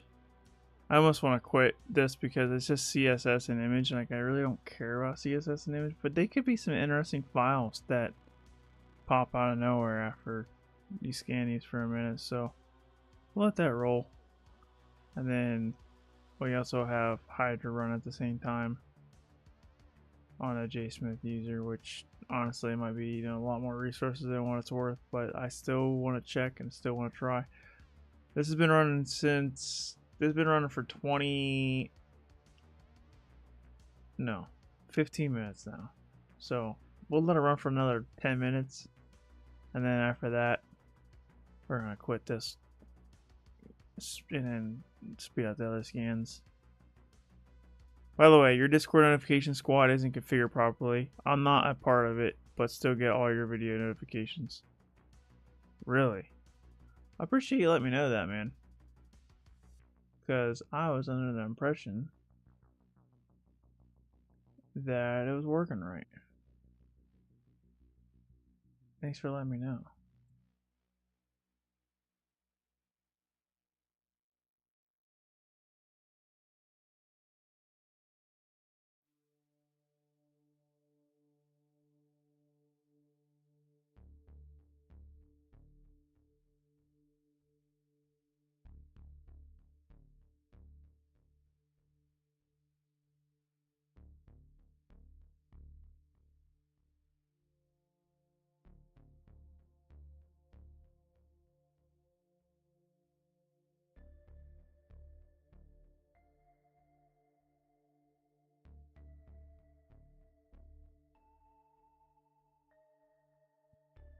No, I think Wi-Fi. I think it's on. I think it's on your end. If you go, if I don't know if you're on the desktop app or on the mobile app, but on the desktop app, if you right click the server and then you go to notification settings, by default for some reason it says all messages, which would mean that you are getting notified anytime someone messages anything in there. So I would change it to the only at messages. That way when people message you, then you'll get notified. And then you can also suppress your at everyone and at here. And then you can also suppress your role messages. So I would try that. It's probably set to default all messages, which that's what it was for me. I just switched to only at messages. So try that first and let me know.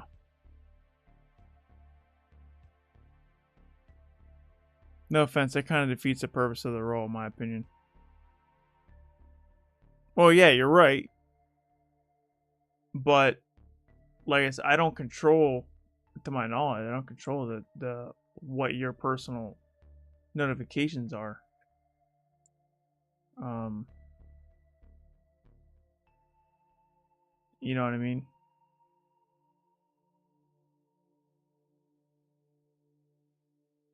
Because you can modify that on your end.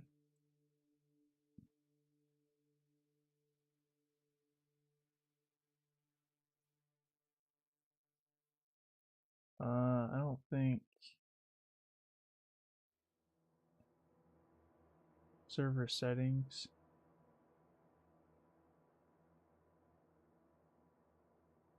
I don't. Yeah, I don't think I can change it on your end. Yeah, you have to change it yourself, I think.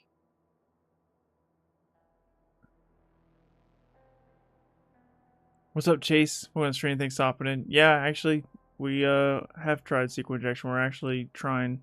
I tried the most basic single quote SQL injection, and that didn't work. But now we're trying SQL map. So, um, that's what it's doing right here, actually.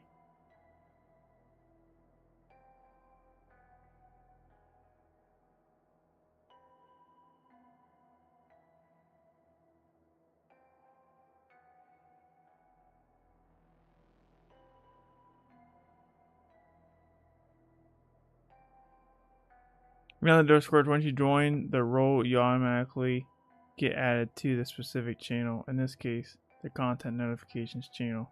I believe you had to configure for everyone to have access to that channel by default.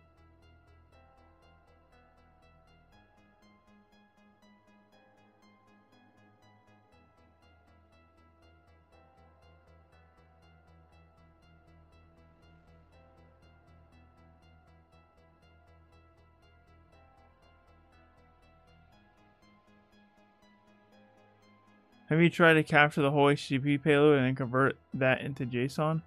I have not, but I don't know what that means, and I don't know why I would try that and where. What HTTP? Yeah, I'm not sure what that would do. I've never really done that before.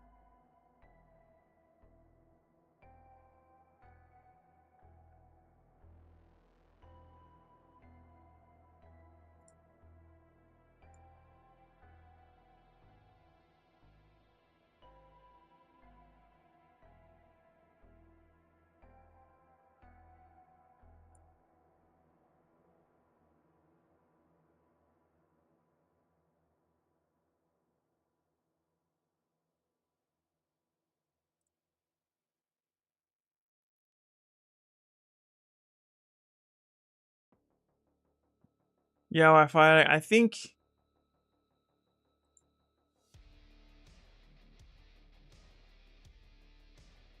I don't know. I don't know what. I think it just by default, Discord automatically subscribes you to all messages. It seems like I don't know how to change that. Because every time I join a Discord, the first thing I do is I unsubscribe for notifications because I don't like to get notified.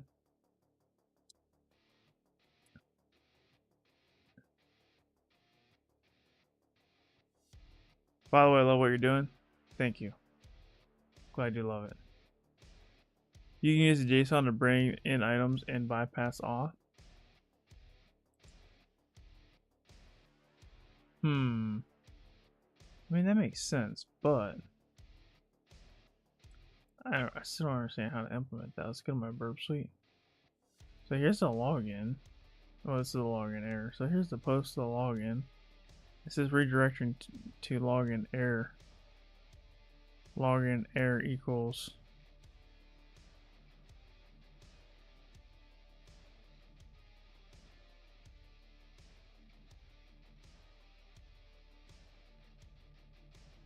What if we send this to repeater?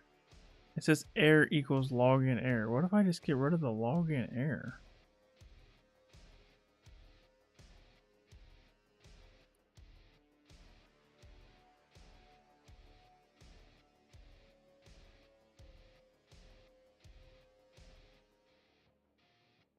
URS does not support burps browser running in the sandbox. Okay, what that means, but well, let's just log in. But what if I did? Let's go. Error equals false. What if we did that? Error equals false.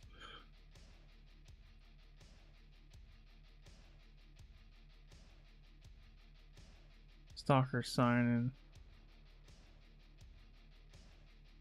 Looks like the same to me.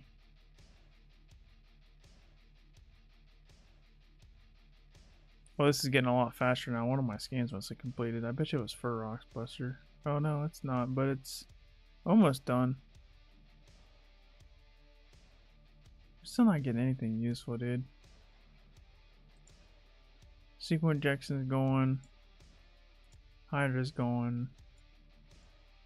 Burp intruder. Still nothing, man. We're 91% done.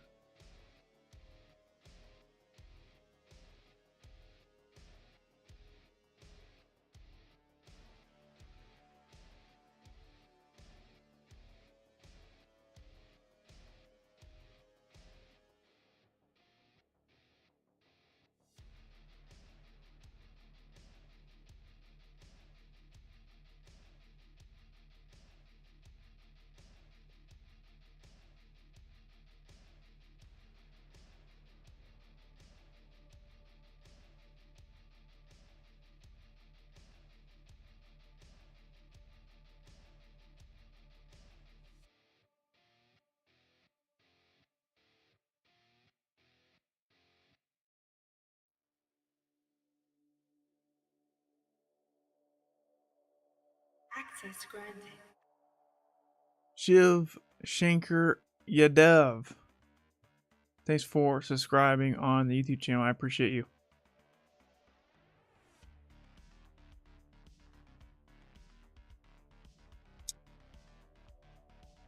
Huh.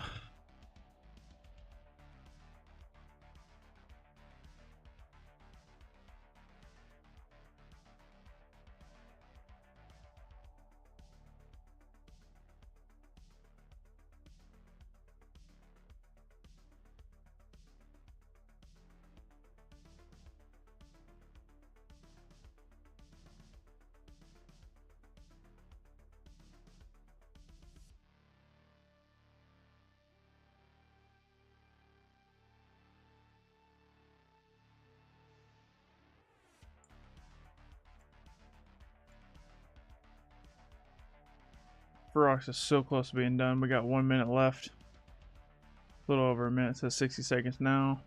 So.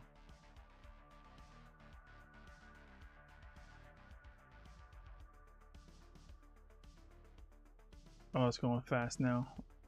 It's only fuzzing slash image instead of image and CSS at the same time. So it's actually doing a lot faster.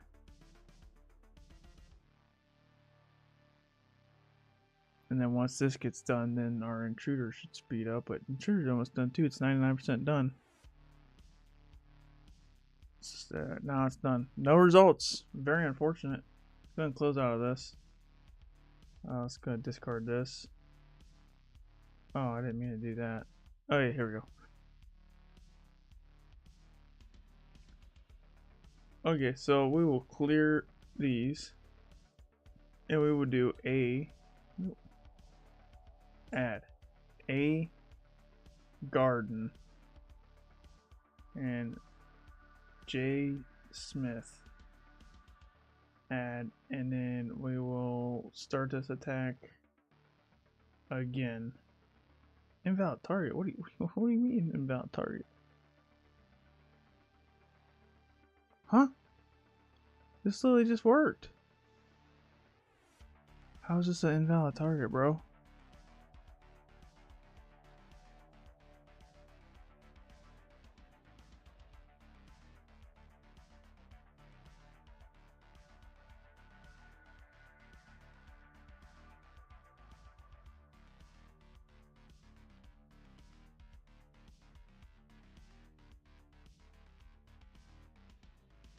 Then an intruder.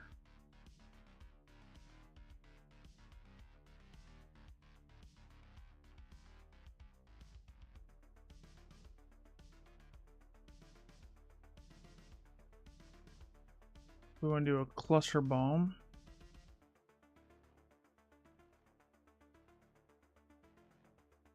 We'll add that, and we will add username. For the username, we just want to do J Smith and a garden. And then for payload position 2, we want to go to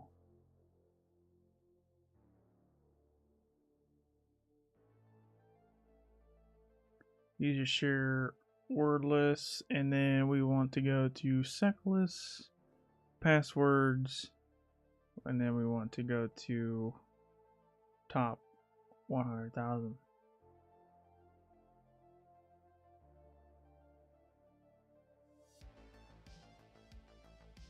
See if that works. What's up, Cola on Crack 69? Nice. Welcome to the stream. Thanks for stopping in. Glad to see you here. What's up, Julio? Welcome back. How you doing? What am I doing? I'm trying to hack the box here. More specifically, we have a login page right here, and we're just trying to brute force this with the usernames and passwords that the usernames that we found, and we're just brute forcing it. Dictionary attacks with a simple password list. See if we can get in. What am I supposed to find? Nothing.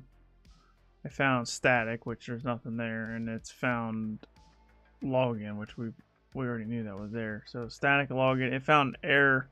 Well, it went to stock. It found stock, which gets it redirected to login error equals auth required. And this is kind of interesting, but we kind of played around with that. I don't really know what to do with that. That might be where it is. I just don't know how to exploit it, maybe.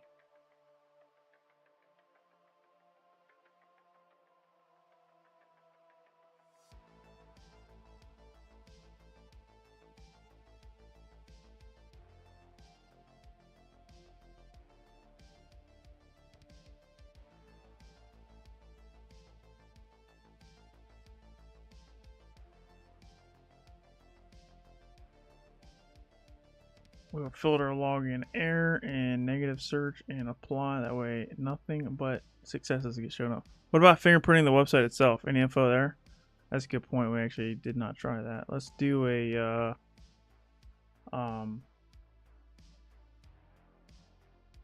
why can't I think of the tool right now? Oh boy, zoning out. It's not Nick 2. Where we can try Nick 2, but there's another one. What is it? Oh, this is bothering me now. Hold on. Let me look it up. I know it.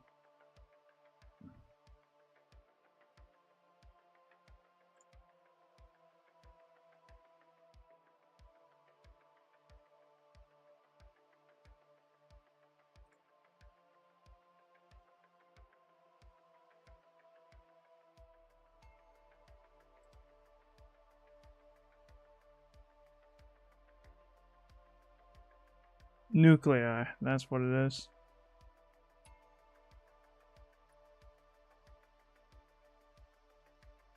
Do I not have nuclei installed? Man, I haven't. It's been a minute since I ran it, huh?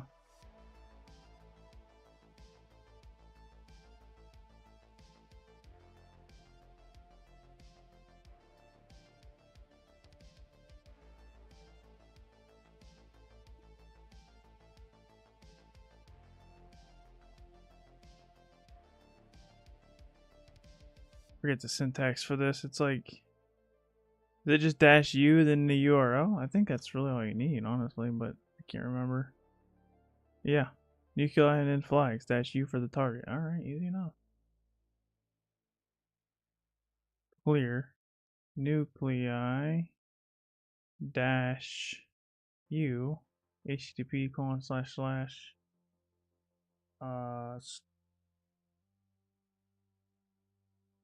stalker dot htp.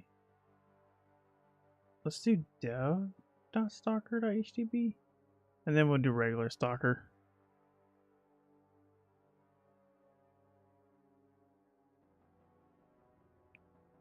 Also, it looks like the server is running Express, which I think you might be able to try NoSQL attack. Where did you see that at? I didn't see anything about Express. Is this a VM within HTTP or is it your own? This Kali Linux is my own VM. And then the target machine is Hack the Box VM, if that makes sense.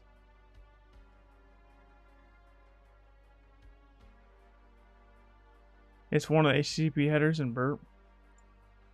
Let's look.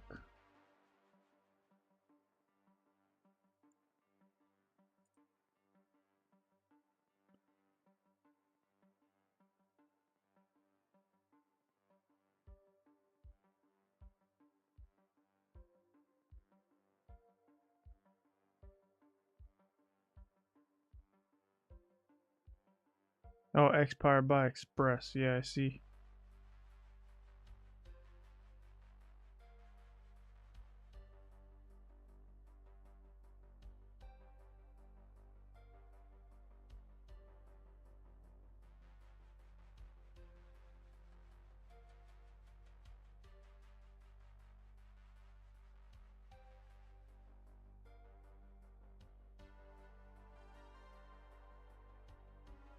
It's vulnerable to the Terrapin attack.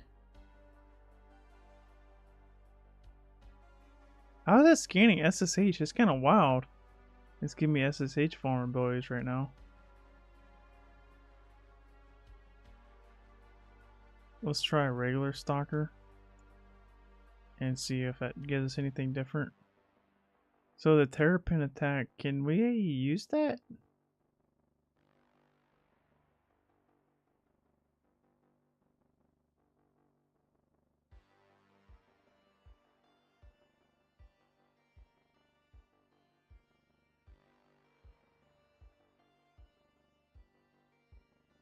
It allows you to intercept SSH traffic. That doesn't do me any good because there'd have to be a user logging in to get the capture, so that doesn't really do me any good, even though it is a medium risk vulnerability.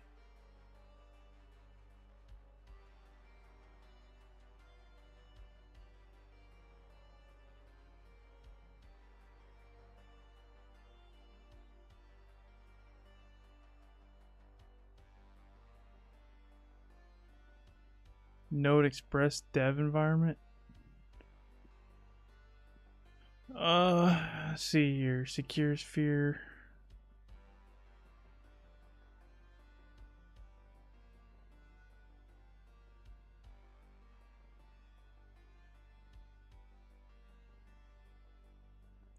I just started the Burp Suite SQL injection course after your last live. Nice. I'm gonna be probably do that next week. The SQL injection learning path part 2 because I never finished it. I got about halfway done, so we'll do part 2 next stream.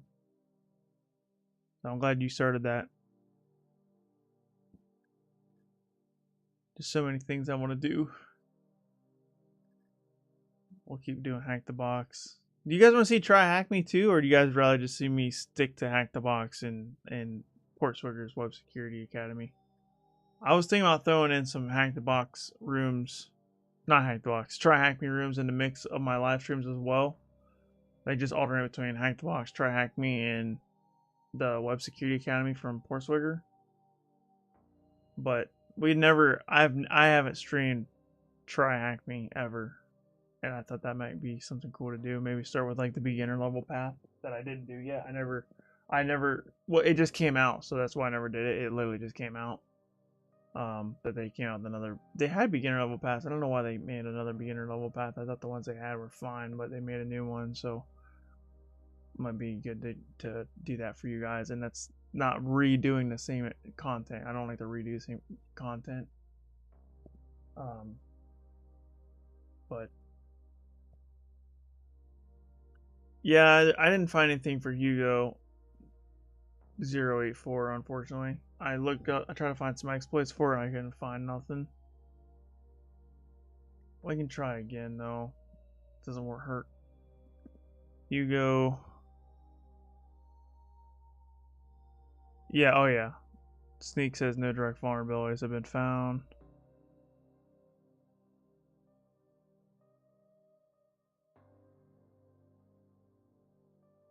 Version .79, that's not the version that we're running, so I don't think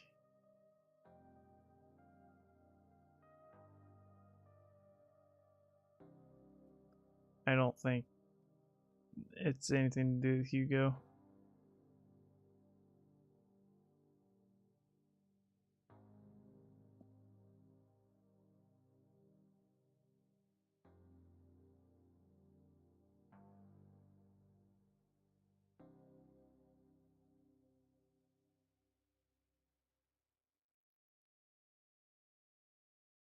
Node.js Express, is that?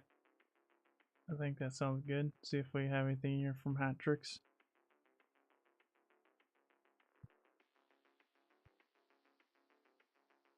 There's nothing here. Alright.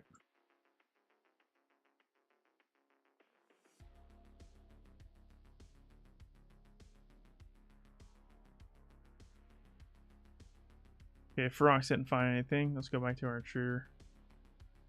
Did I find anything? Nope. Nothing yet, unfortunately.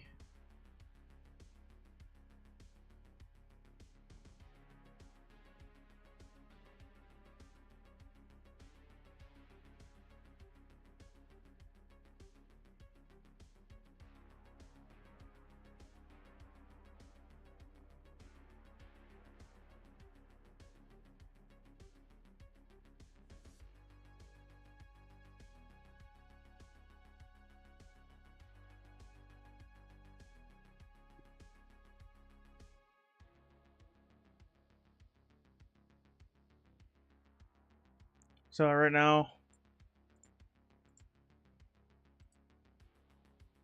we're gonna quit Hydra here. Maybe we can get more speed out of the box if we quit that. This has been running for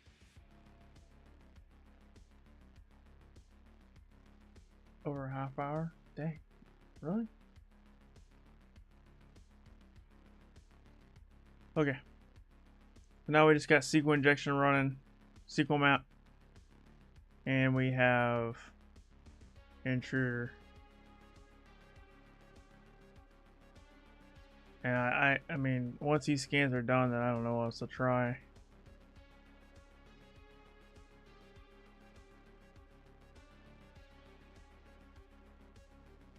I think I am just gonna go to guided mode now. I'm out of ideas, dude. How many TC ports are open? It was 2. We had 22 and 80 open.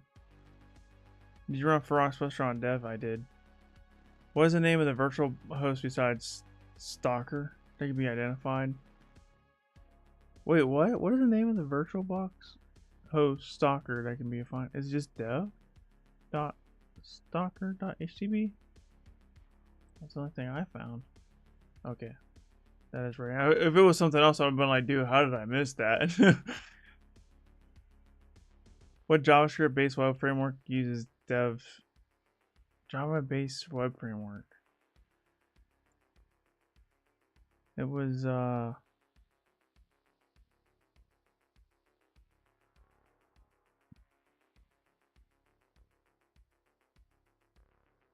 Hugo. Is that it? Is that the answer? Hugo?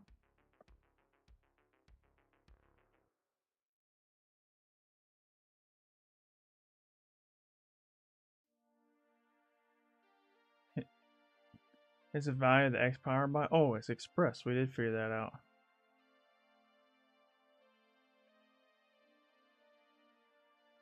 The login form can be exploited to be bypassed when bypassing login. If you do not specify a user, what user does the application say you are logged in as? J Smith. We figured that out too. But we were onto something with that J Smith. Wait, what?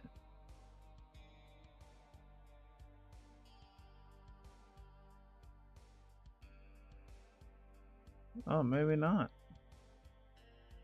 Let's go back. So it's saying, let's apply nothing. And then let's go to the history here.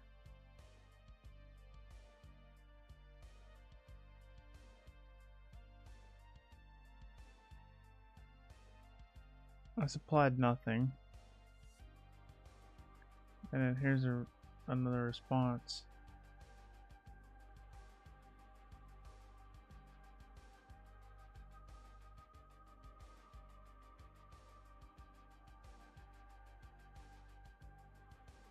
I'm not seeing any usernames.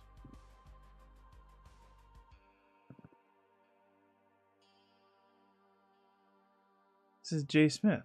Placeholder J Smith.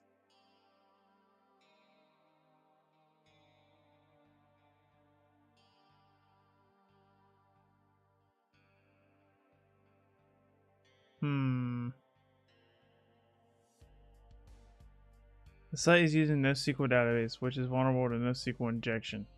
Once in use, use the site and find a place where the user's name and address are presented back to you. Bro, I have no idea how to use I have no idea how to do NoSQL injection, bro.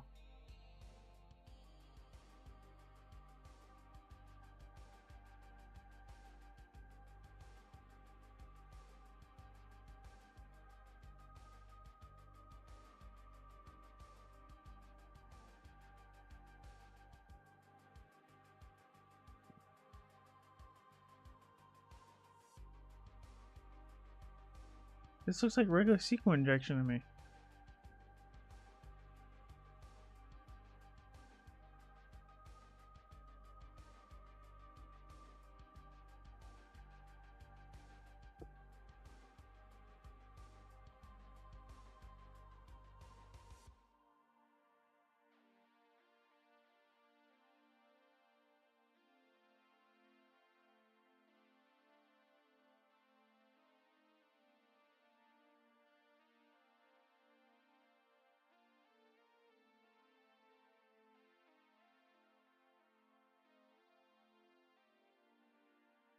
I don't understand how this is different than regular SQL injection. It looks exactly the same as SQL injection to me.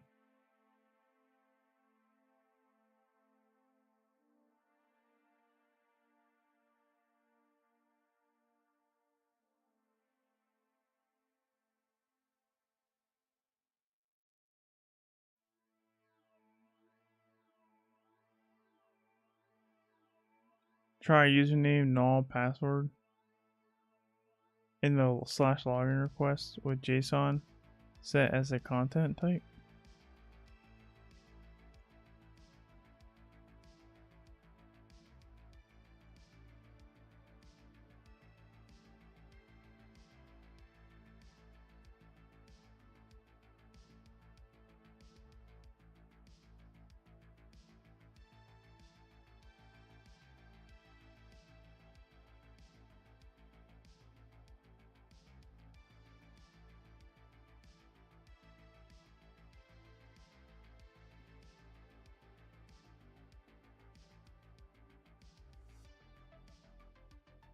How do I set the content type to JSON? Is it just that?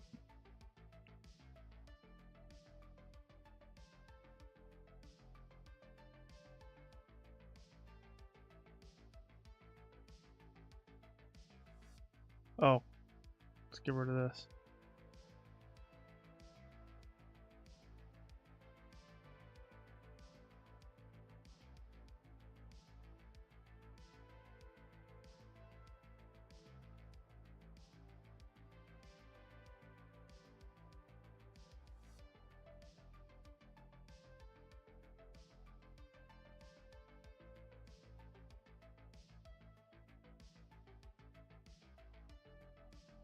No, change the previous content type header to application JSON. That's right.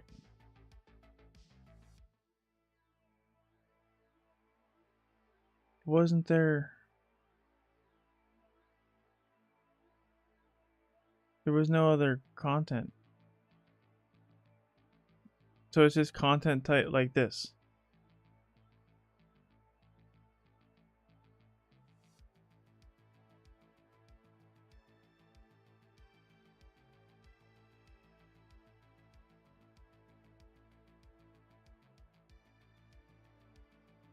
Good night, Stormy. Thanks for watching. Thanks for hanging out.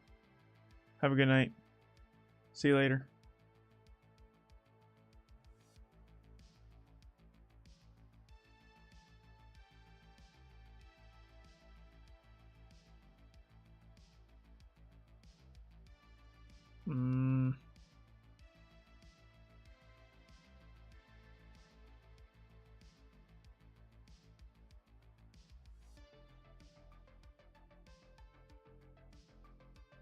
Oh, I changed my format here once I got rid of that space. So I think that's kind of right. Oh, line 7. Oh, I do see content type. I'm blind as a bat, dude. I looked, dude. I thought I saw. Didn't see it. Okay. I see what you're saying. I did not see that there. I added my own line. Oh, there we go. We got an error. This is a different kind of error, so.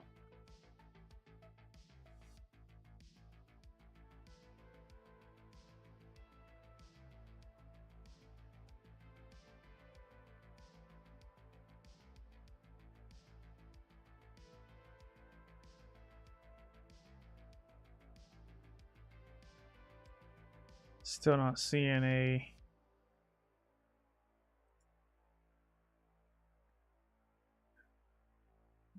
Still not seeing a username though. We did get a different error. So there's that. That's pretty cool. But I don't know what to do after that.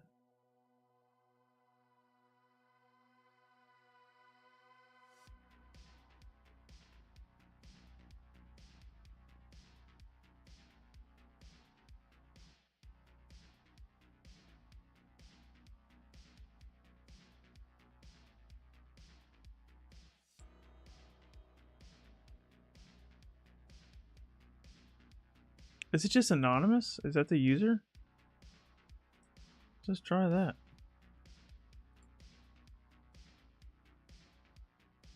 Nah, looks too long. This is the username. There's this many asterisks, but anonymous is longer than that, so I doubt it. Yeah. I don't know.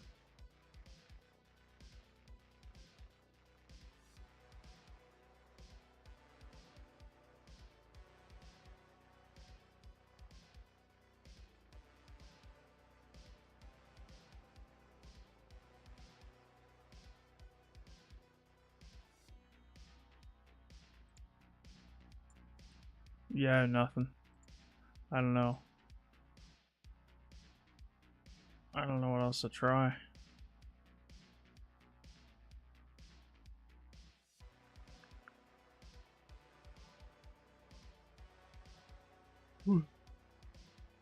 I've never done NoSQL injection before, and I just don't understand what Hattrix is showing here.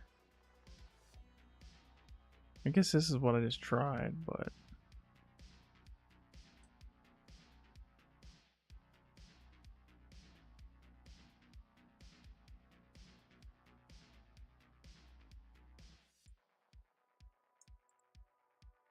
alright, I'll try that.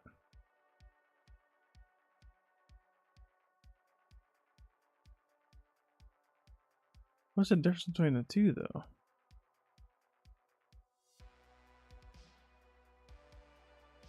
Isn't that the same thing?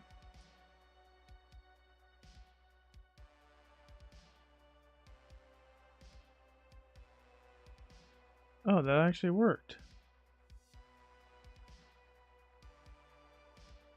It says redirecting the stock.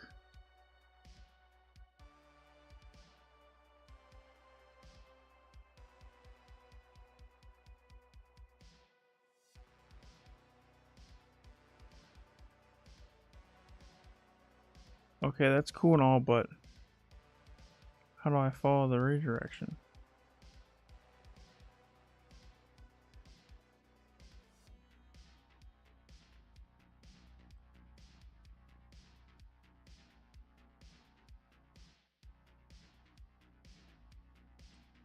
How can you follow the route?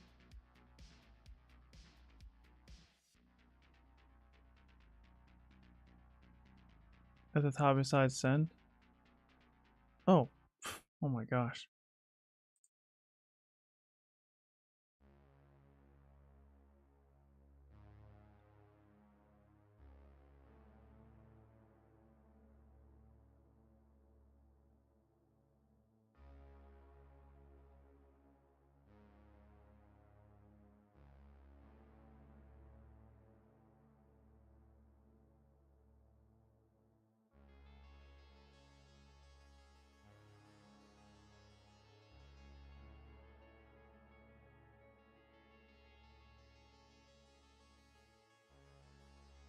So we logged in successfully.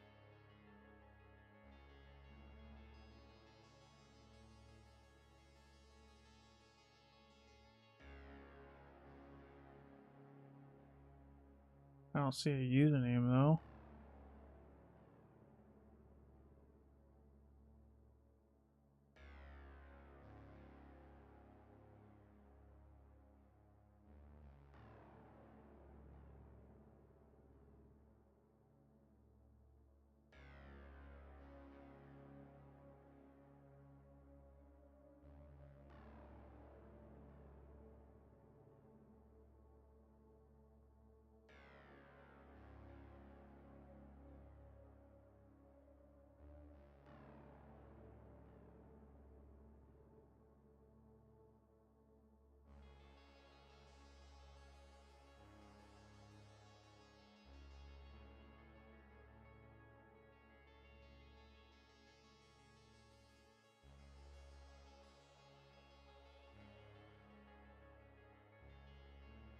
Hmm.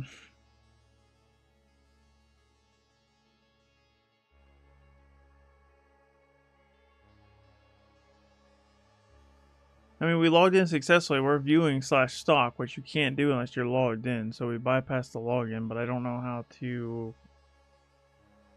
view this in my browser. Request in browser in current browser session.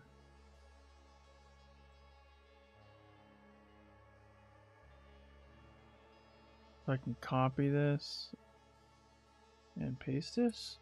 I've never done this before. Oh, cool. It actually worked. Oh, wow. Okay, that's pretty dope.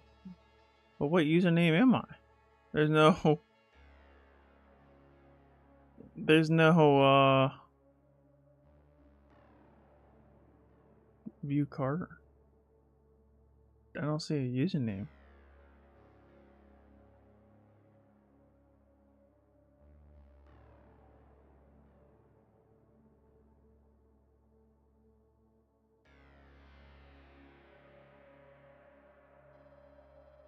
The login form can be exploited to be bypassed. Okay, when bypassing login, if you do not specify a user, what user does the application say you're logged in as? The only thing I saw was stock, but I feel like that's the endpoint. That's not the user. It's like using NoSQL injection, which is vulnerable to NoSQL injection. You don't say.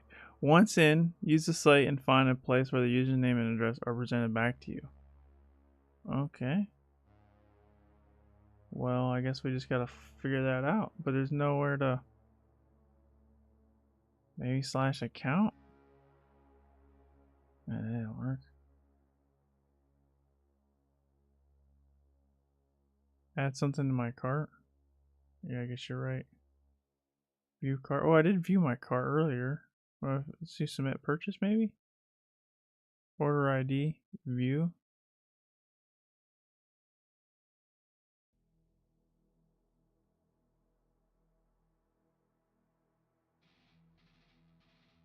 Purchaser and goose. We tried brute forcing that already.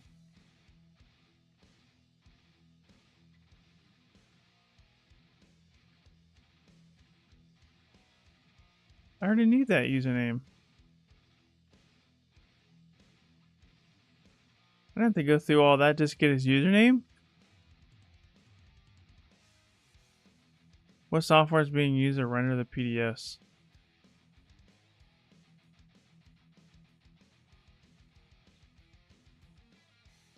Well, oh my gosh.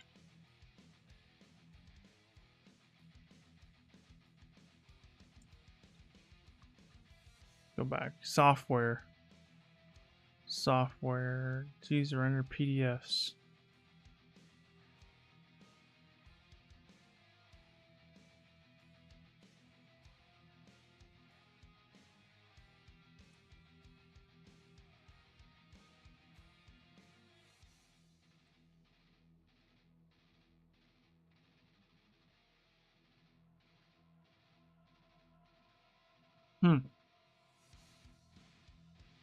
Not sure.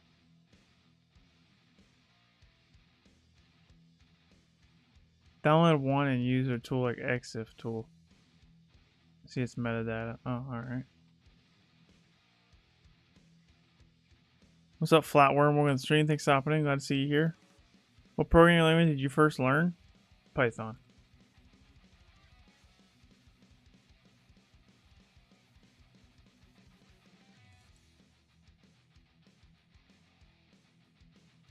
I don't want to print this a PDF. Is that the proper way to save it? Will that keep the same metadata? Oh no, is this a download button? Oh wait, here we go. That's a weird looking download button. Let's go to root. Hack the box. The name of this one's Stalker, and we'll save it here. Alright, so ls Stalker exif tool document. Is that all I have to do? Producer Skia PDF M08. Okay. I think that's the right answer. Maybe we get rid of the image. We'll submit this first. I figured that was going to be wrong. Let's try get rid of this part. Okay, I figured that might not work. Let's try just the Skia. Oh, that didn't work either.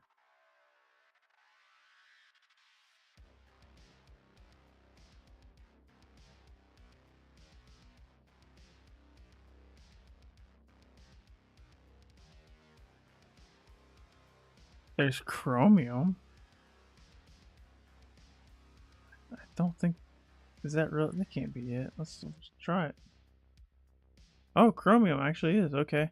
What is the name of the user with a user ID 998 on Stalker? Was there like a user ID? How do I get that? User ID.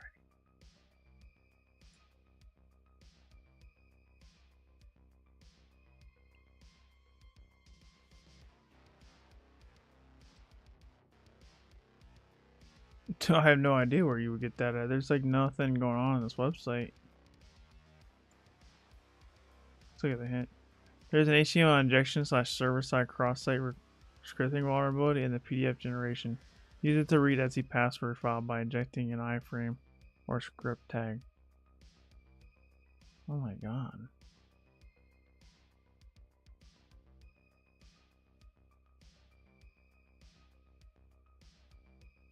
Beyond an easy level machine in my opinion. If I gotta do all that, bro, what the heck? In the PDF generation, use it to read the etsy password by injecting an iframe or script tag. Well, how do we do so we can...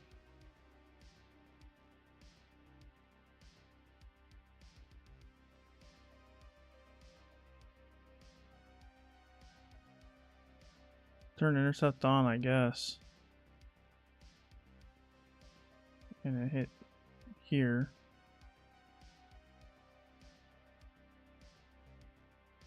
Send this to repeater.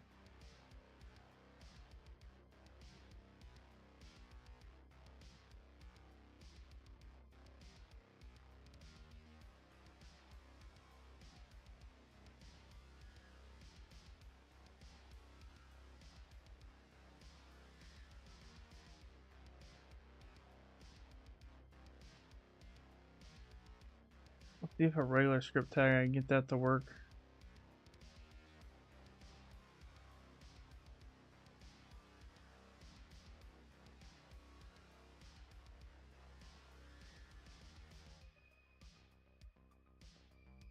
Let's just throw that in here and see if that does anything. Can I get...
Alright, so this is it slash order?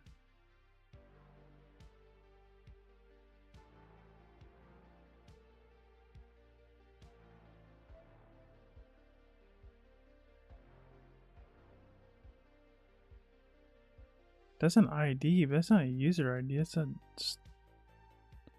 item ID. Bro, I have no idea what parameter to try this on.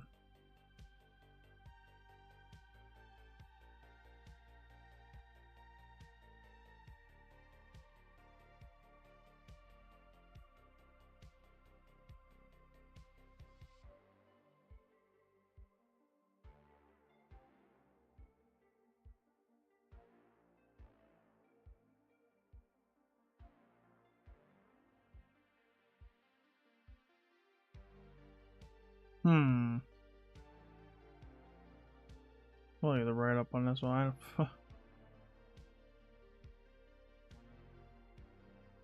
don't know what that could even be. I mean, I know how to do cross-site scripting, but I don't know like where to put it at.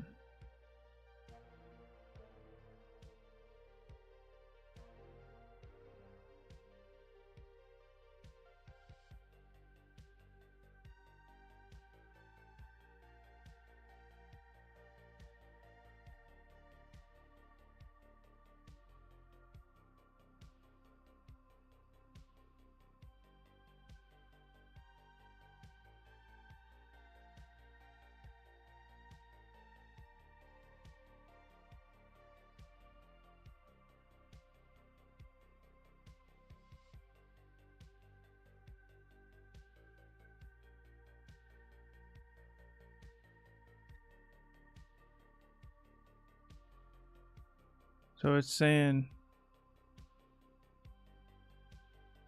so in the title, if you put script in the title,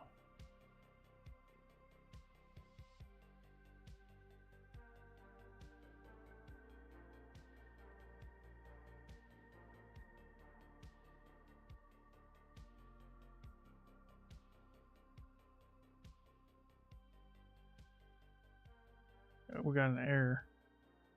What if we just do nothing? Do we still get an error?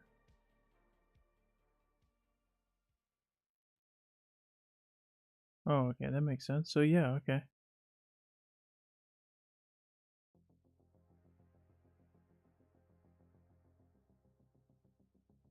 Wait, what? Does single quotes and double quotes matter?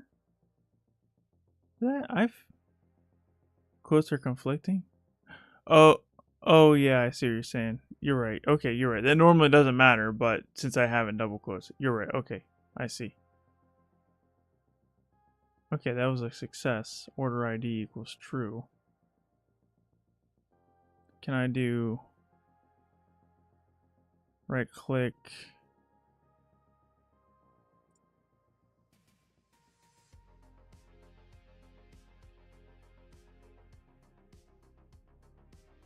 Oh.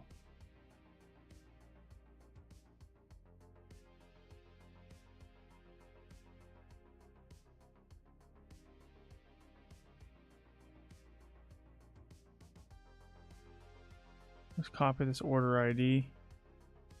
Where's my PDF at? And then we'll paste that order ID from the script.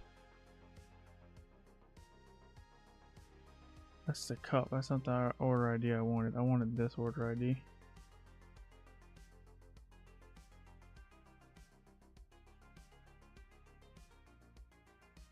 Let's try that order ID. So you get an error after this loads up. It's not loading, so that's a good sign. That we got intercept on. Let's turn intercept off. Oh no, I don't got intercept on. It's truly airing out. It's just not loading. Okay, so that means it's working, I guess. But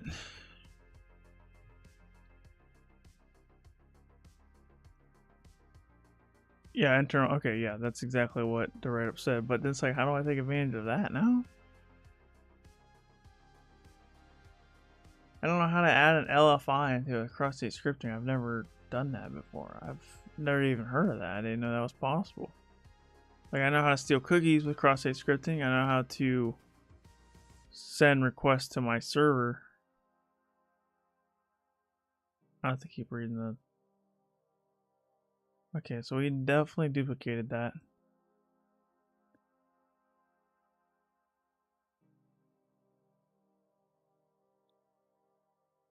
I've never messed with iframes before. So you can just do an iframe.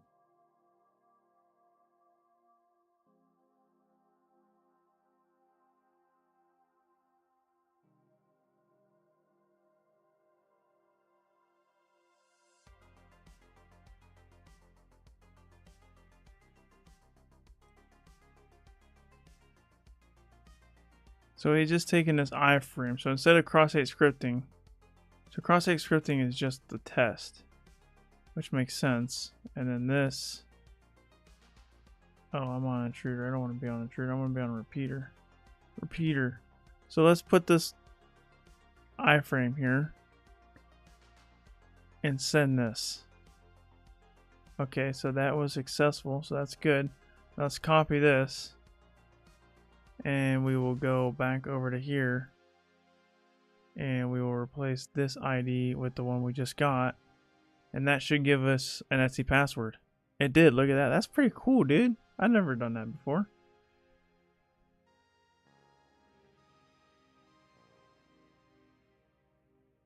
I did not know that. I did not know you can just use an iframe and request a system file. Does that work with all cross-state scripting vulnerabilities?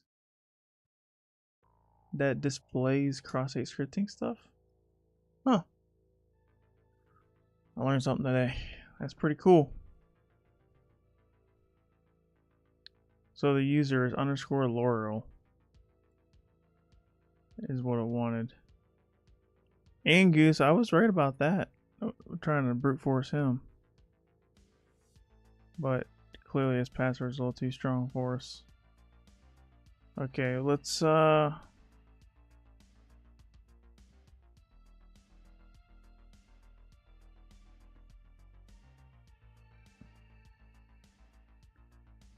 well, with this, let's see if he has like an SSH key or something. Let's go back to burp. So let's try like // home /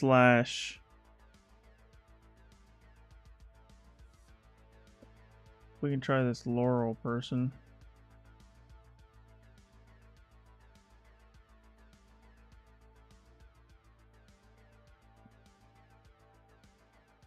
slash dot ssh slash id slash no id underscore rsa.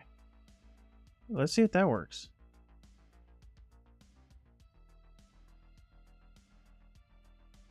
See if we can steal an SSH key. I think we got enough here. I don't need to use guided mode. I'm assuming that's probably the way in. Let's duplicate this tab. We can close out of pretty much all of this.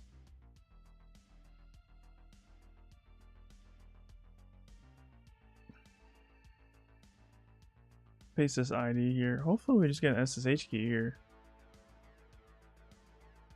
Nope, didn't get it. Okay, let's try.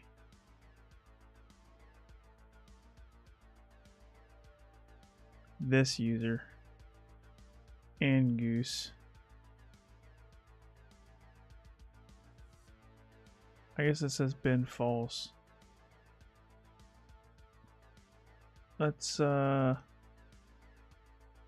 back over here and change this to angoose and send.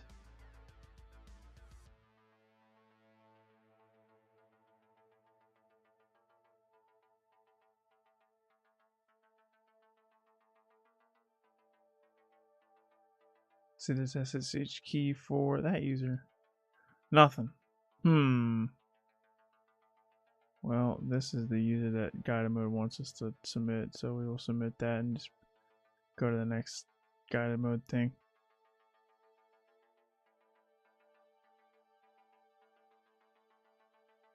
Wait, what? It's not underscore Laurel? 998? 998. Okay, that's it's kind of weird, but maybe it's just Laurel without it underscore? Oh, well that's weird. Oh, let's try that again then. Let's go back. They do underscore Laurel. Let's just do a regular Laurel and see if that's the difference maker to getting this SSH key. It might not be an SSH key. It could be another way in, another file that we got to read, but SSH key is always nice to check.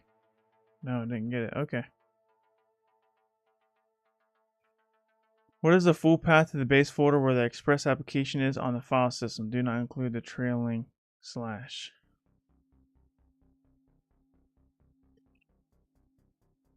I don't know, man.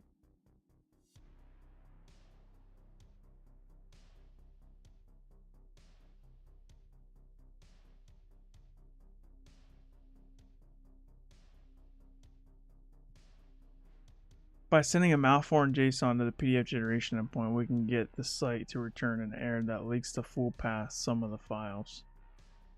Oh, okay, I see what it's saying now. So if we get this to generate an error, which we can do by, like, I don't know, delete half of that and just sending this, we should get a full path. So this is the full path.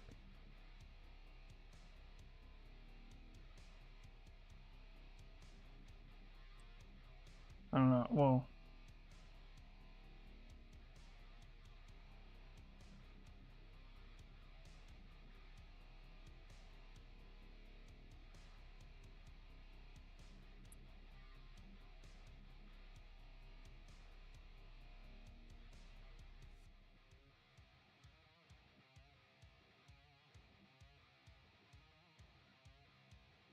there's multiple paths here, that's why I'm confused.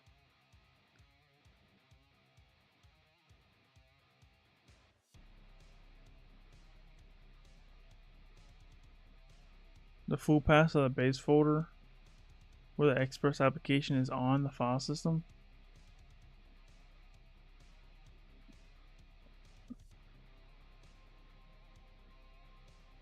Path to full directory. Let's just get rid of, let's just do this one at a time.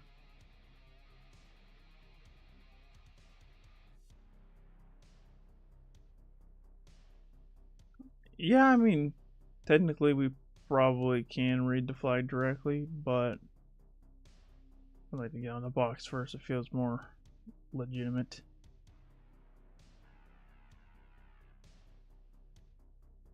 I don't like just reading it off of like a LFI or something.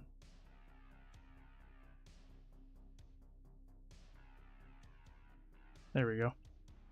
What is the password the web application uses to connect to the Mongo database?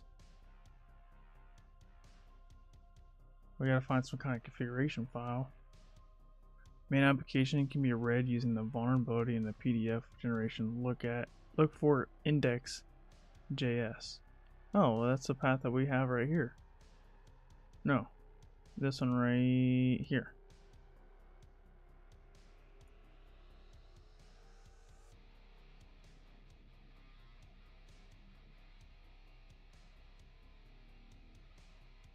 So let's just paste this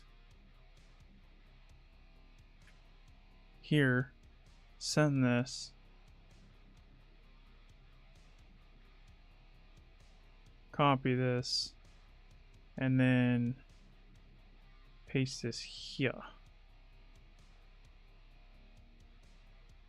Alright, cool. This is a file that we wanted. Does it have a username and password? Or a password?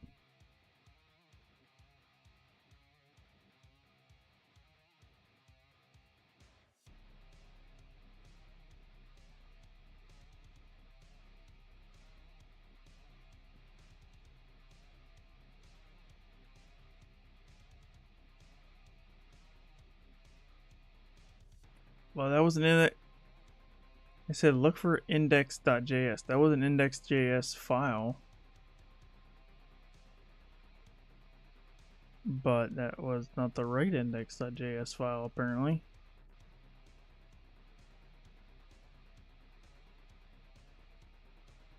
Unfortunate. But I don't know how else to get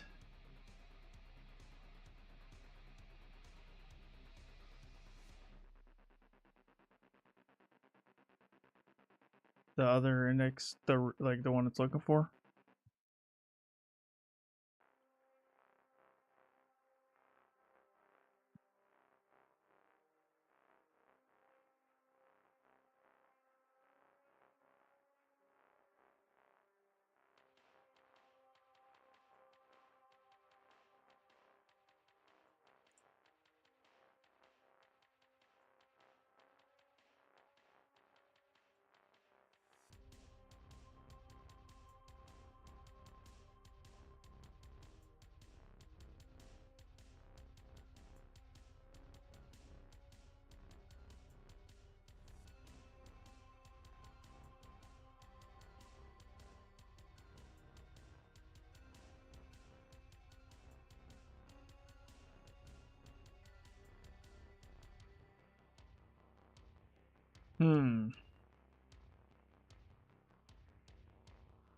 I feel like the pros escalation is going to be easy on this one because this is there's a lot of work, bro. This is a lot more steps. This is a medium level foothold on this box, in my opinion.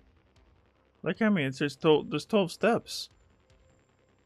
That's a lot, dude.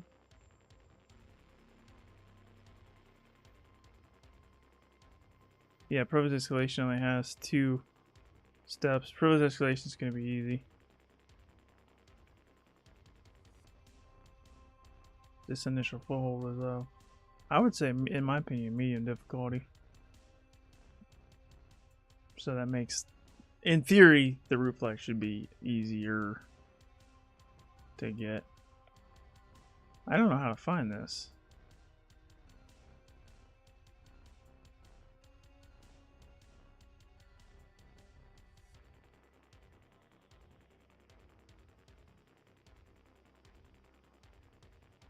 I'm gonna ask ChatGPT this question.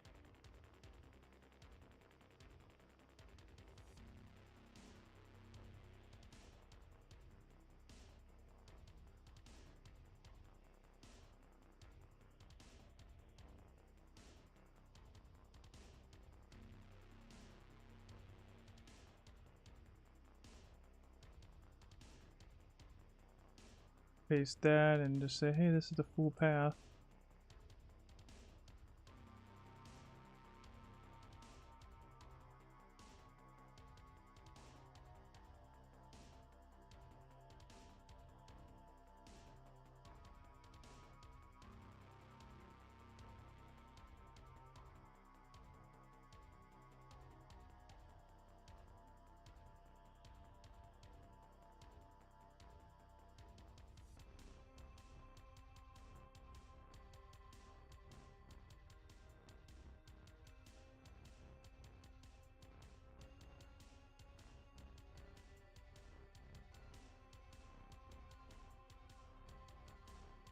What's up, Gnarly Dog Treats? Got to the stream late. It's all good, man. It's all good. Welcome to the stream. Thanks for stopping in. Better late than never. Did I pass my certs? I haven't taken any since last stream, so the answer would be no. But I really didn't try any other certs, so I got some more cert exams coming up, and yeah, I'll let you know how it goes.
I'm horrible. I don't like. Never know how to find a file when it's. I can't navigate. Like I have to just guess what the file is. You know, if I can't list the directories, it's like hard to figure out what I'm looking for. You know what I mean?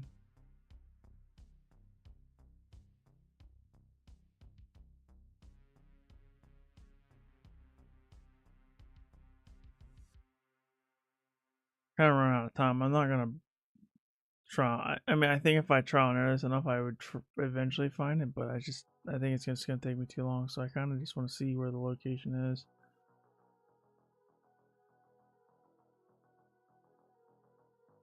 I accidentally closed out of the write-up.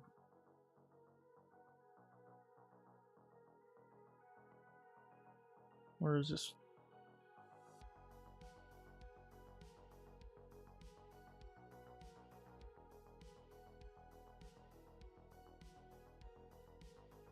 Oh, is it just index? Oh, it really is just. Oh, wow.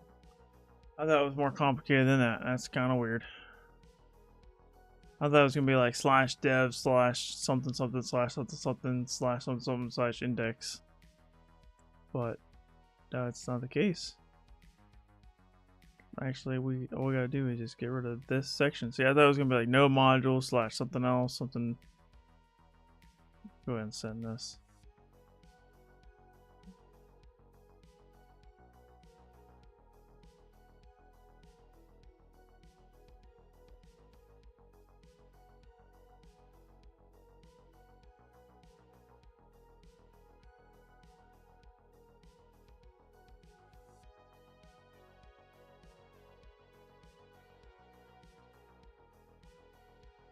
I heard passphrases are pretty secure.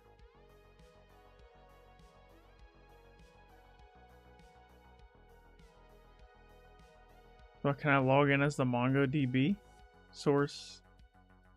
He goes, so can I log in as MongoDB? SSH MongoDB at stalker.htb.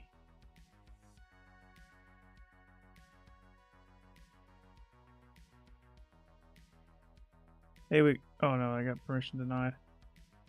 Come over here. MongoDB. No login. Okay. Can't just log in. That makes sense. So I don't know what to do with this password. I got the password, but I don't know what to do with it. Submit the flag located on the Angoose user's desktop. Is it just the same password? Angoose.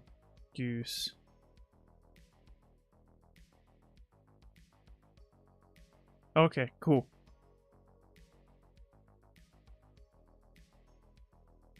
It was just the same password.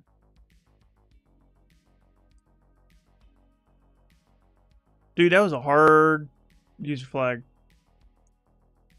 That was, in my opinion, a bit hard, man. Whew. Okay.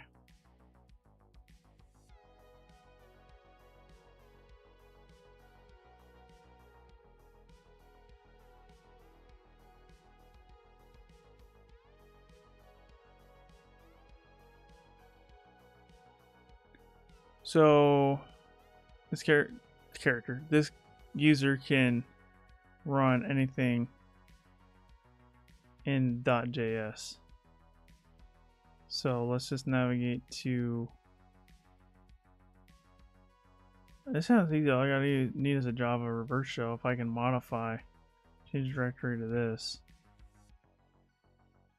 So I can run any of these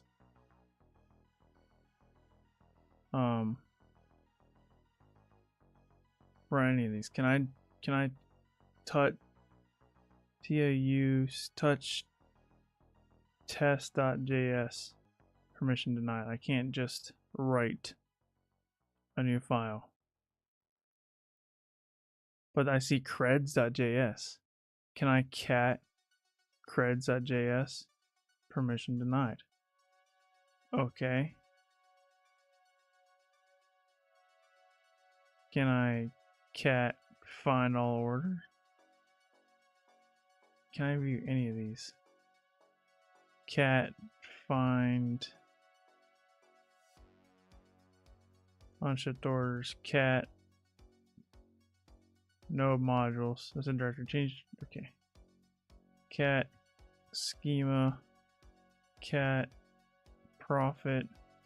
Change the directory node modules. Change directory mongoose. Oh god. Cat type.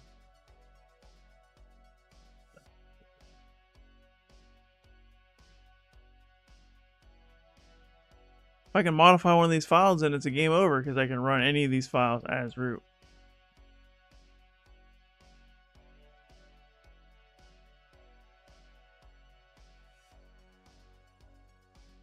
Change permissions.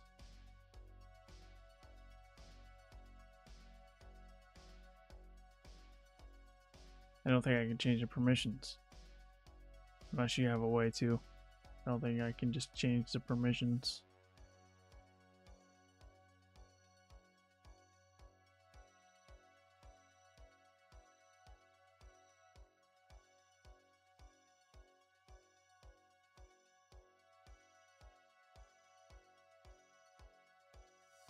I can't put anything inside this directory either.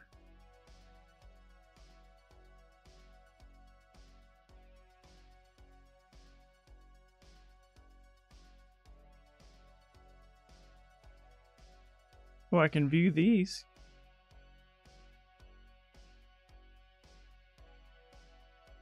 But this isn't going to work because it has to be / anything JS. It can't be. You know what? Actually, I think, wow, that might work.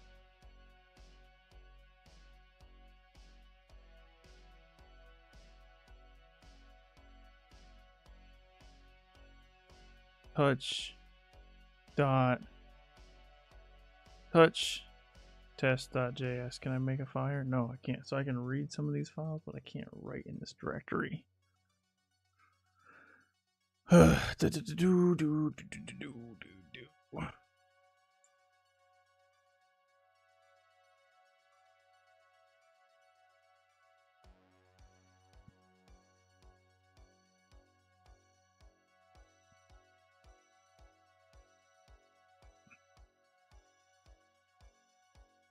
Let's just run creds.js. That worked. Permission denied. Oh, I gotta run sudo. That's right.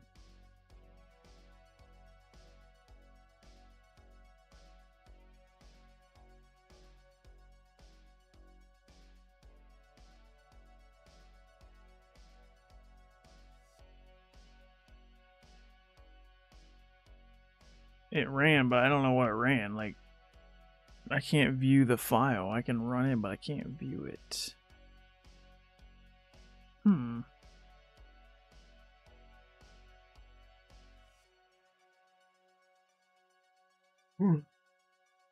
I'll be right back.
All right, I'm back. All right. I mean, I don't know how. I don't know how to take advantage of this.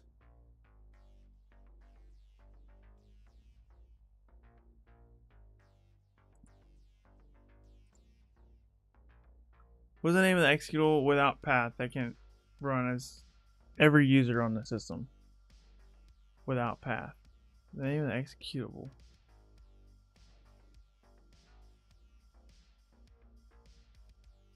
the name of the executable is user bin node. Copy selection. We can run user bin node. Alrighty then. The command sudo l will showcase the answer to this question. I did do that.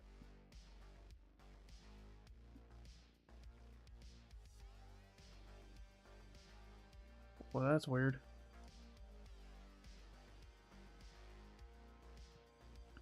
User bin node without.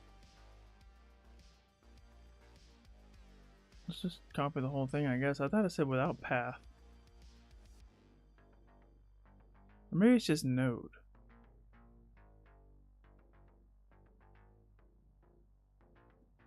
File name without path. Is it just node? Oh, okay. That's what I meant without path. Just node. Okay. Will characters such as dot and slash match the Sarwalk cart in the pseudo configuration? I would say probably yes.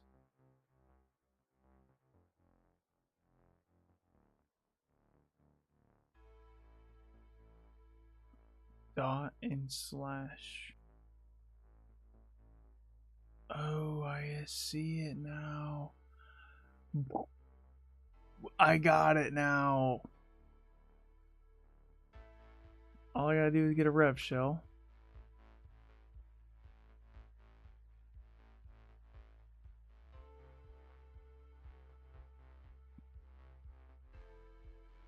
Wait, what?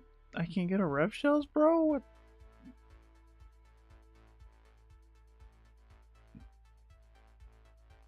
Bro, is rev shells down? A suspicious site blocked. Why did my ISP block this, bro?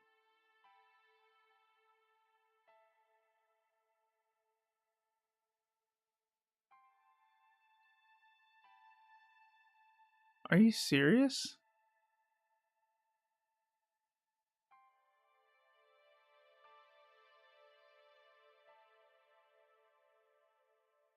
Okay, I don't know why it's not working on my Kali Linux VM. It's working on my browser on my host machine, guys. So that's okay.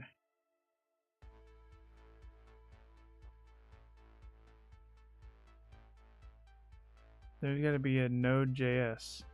It's exactly what I need. So if we shell, we want a. Let's just try a bin bash shell. That's my IP address. I have no idea. It is 10.10.16.34. So we'll put 10.10.16.34 here. 4436 looks good to me. We will copy this, and then we will minimize that. Come back over to our. Okay. So if I do change directory, C. I'm hacking a lot of Windows machines lately. It's change directory. We go to the root, and then we will make directory. Oh, there might already be a temp. Change directory temp. Change directory. No, make directory temp. I can't make a directory. That's wild to me, brother. Change directory / home. Change directory and goose. Touch test.txt. Okay, that worked. It wasn't txt, but you get the idea. I wrote a file. Perfect. So now all I gotta do is nano rev.js, and we will paste this reverse shell here. Control X, Y, enter. We will split the terminal horizontally.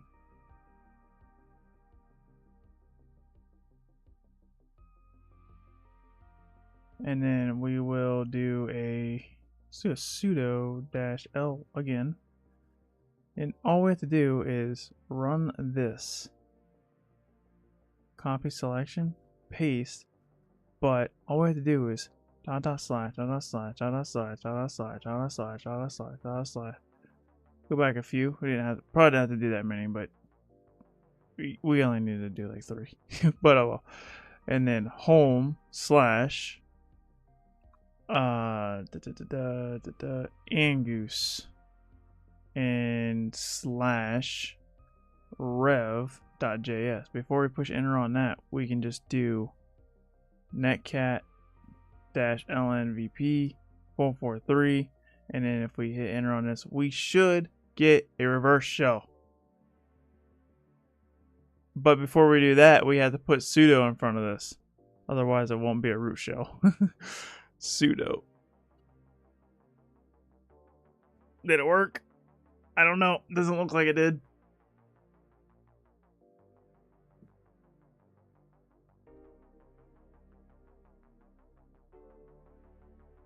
Doesn't seem like it worked.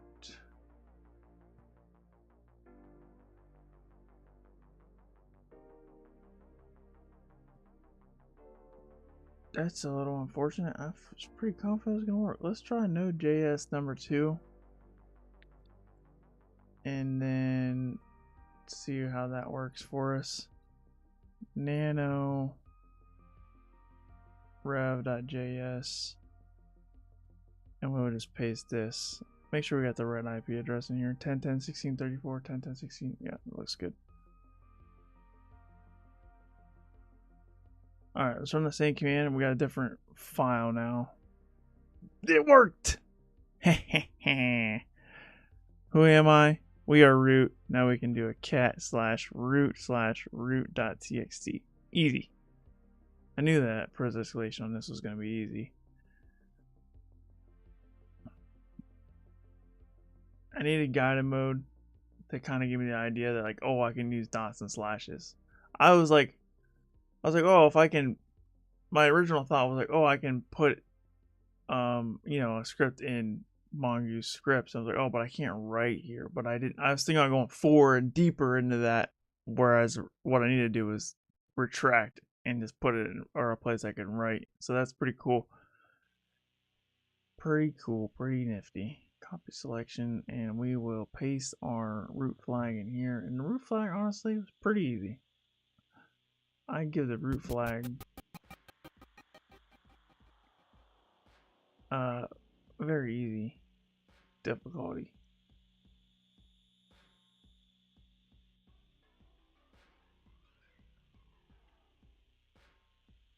Alright guys, well that is the box. Thank you so much for watching. Thanks for hanging out. Hopefully you guys learned something today. I definitely did. I learned NoSQL injection. I've never done that before. I've also learned how to use iframes in cross-state scripting to read files. Never done that before, so that was pretty cool.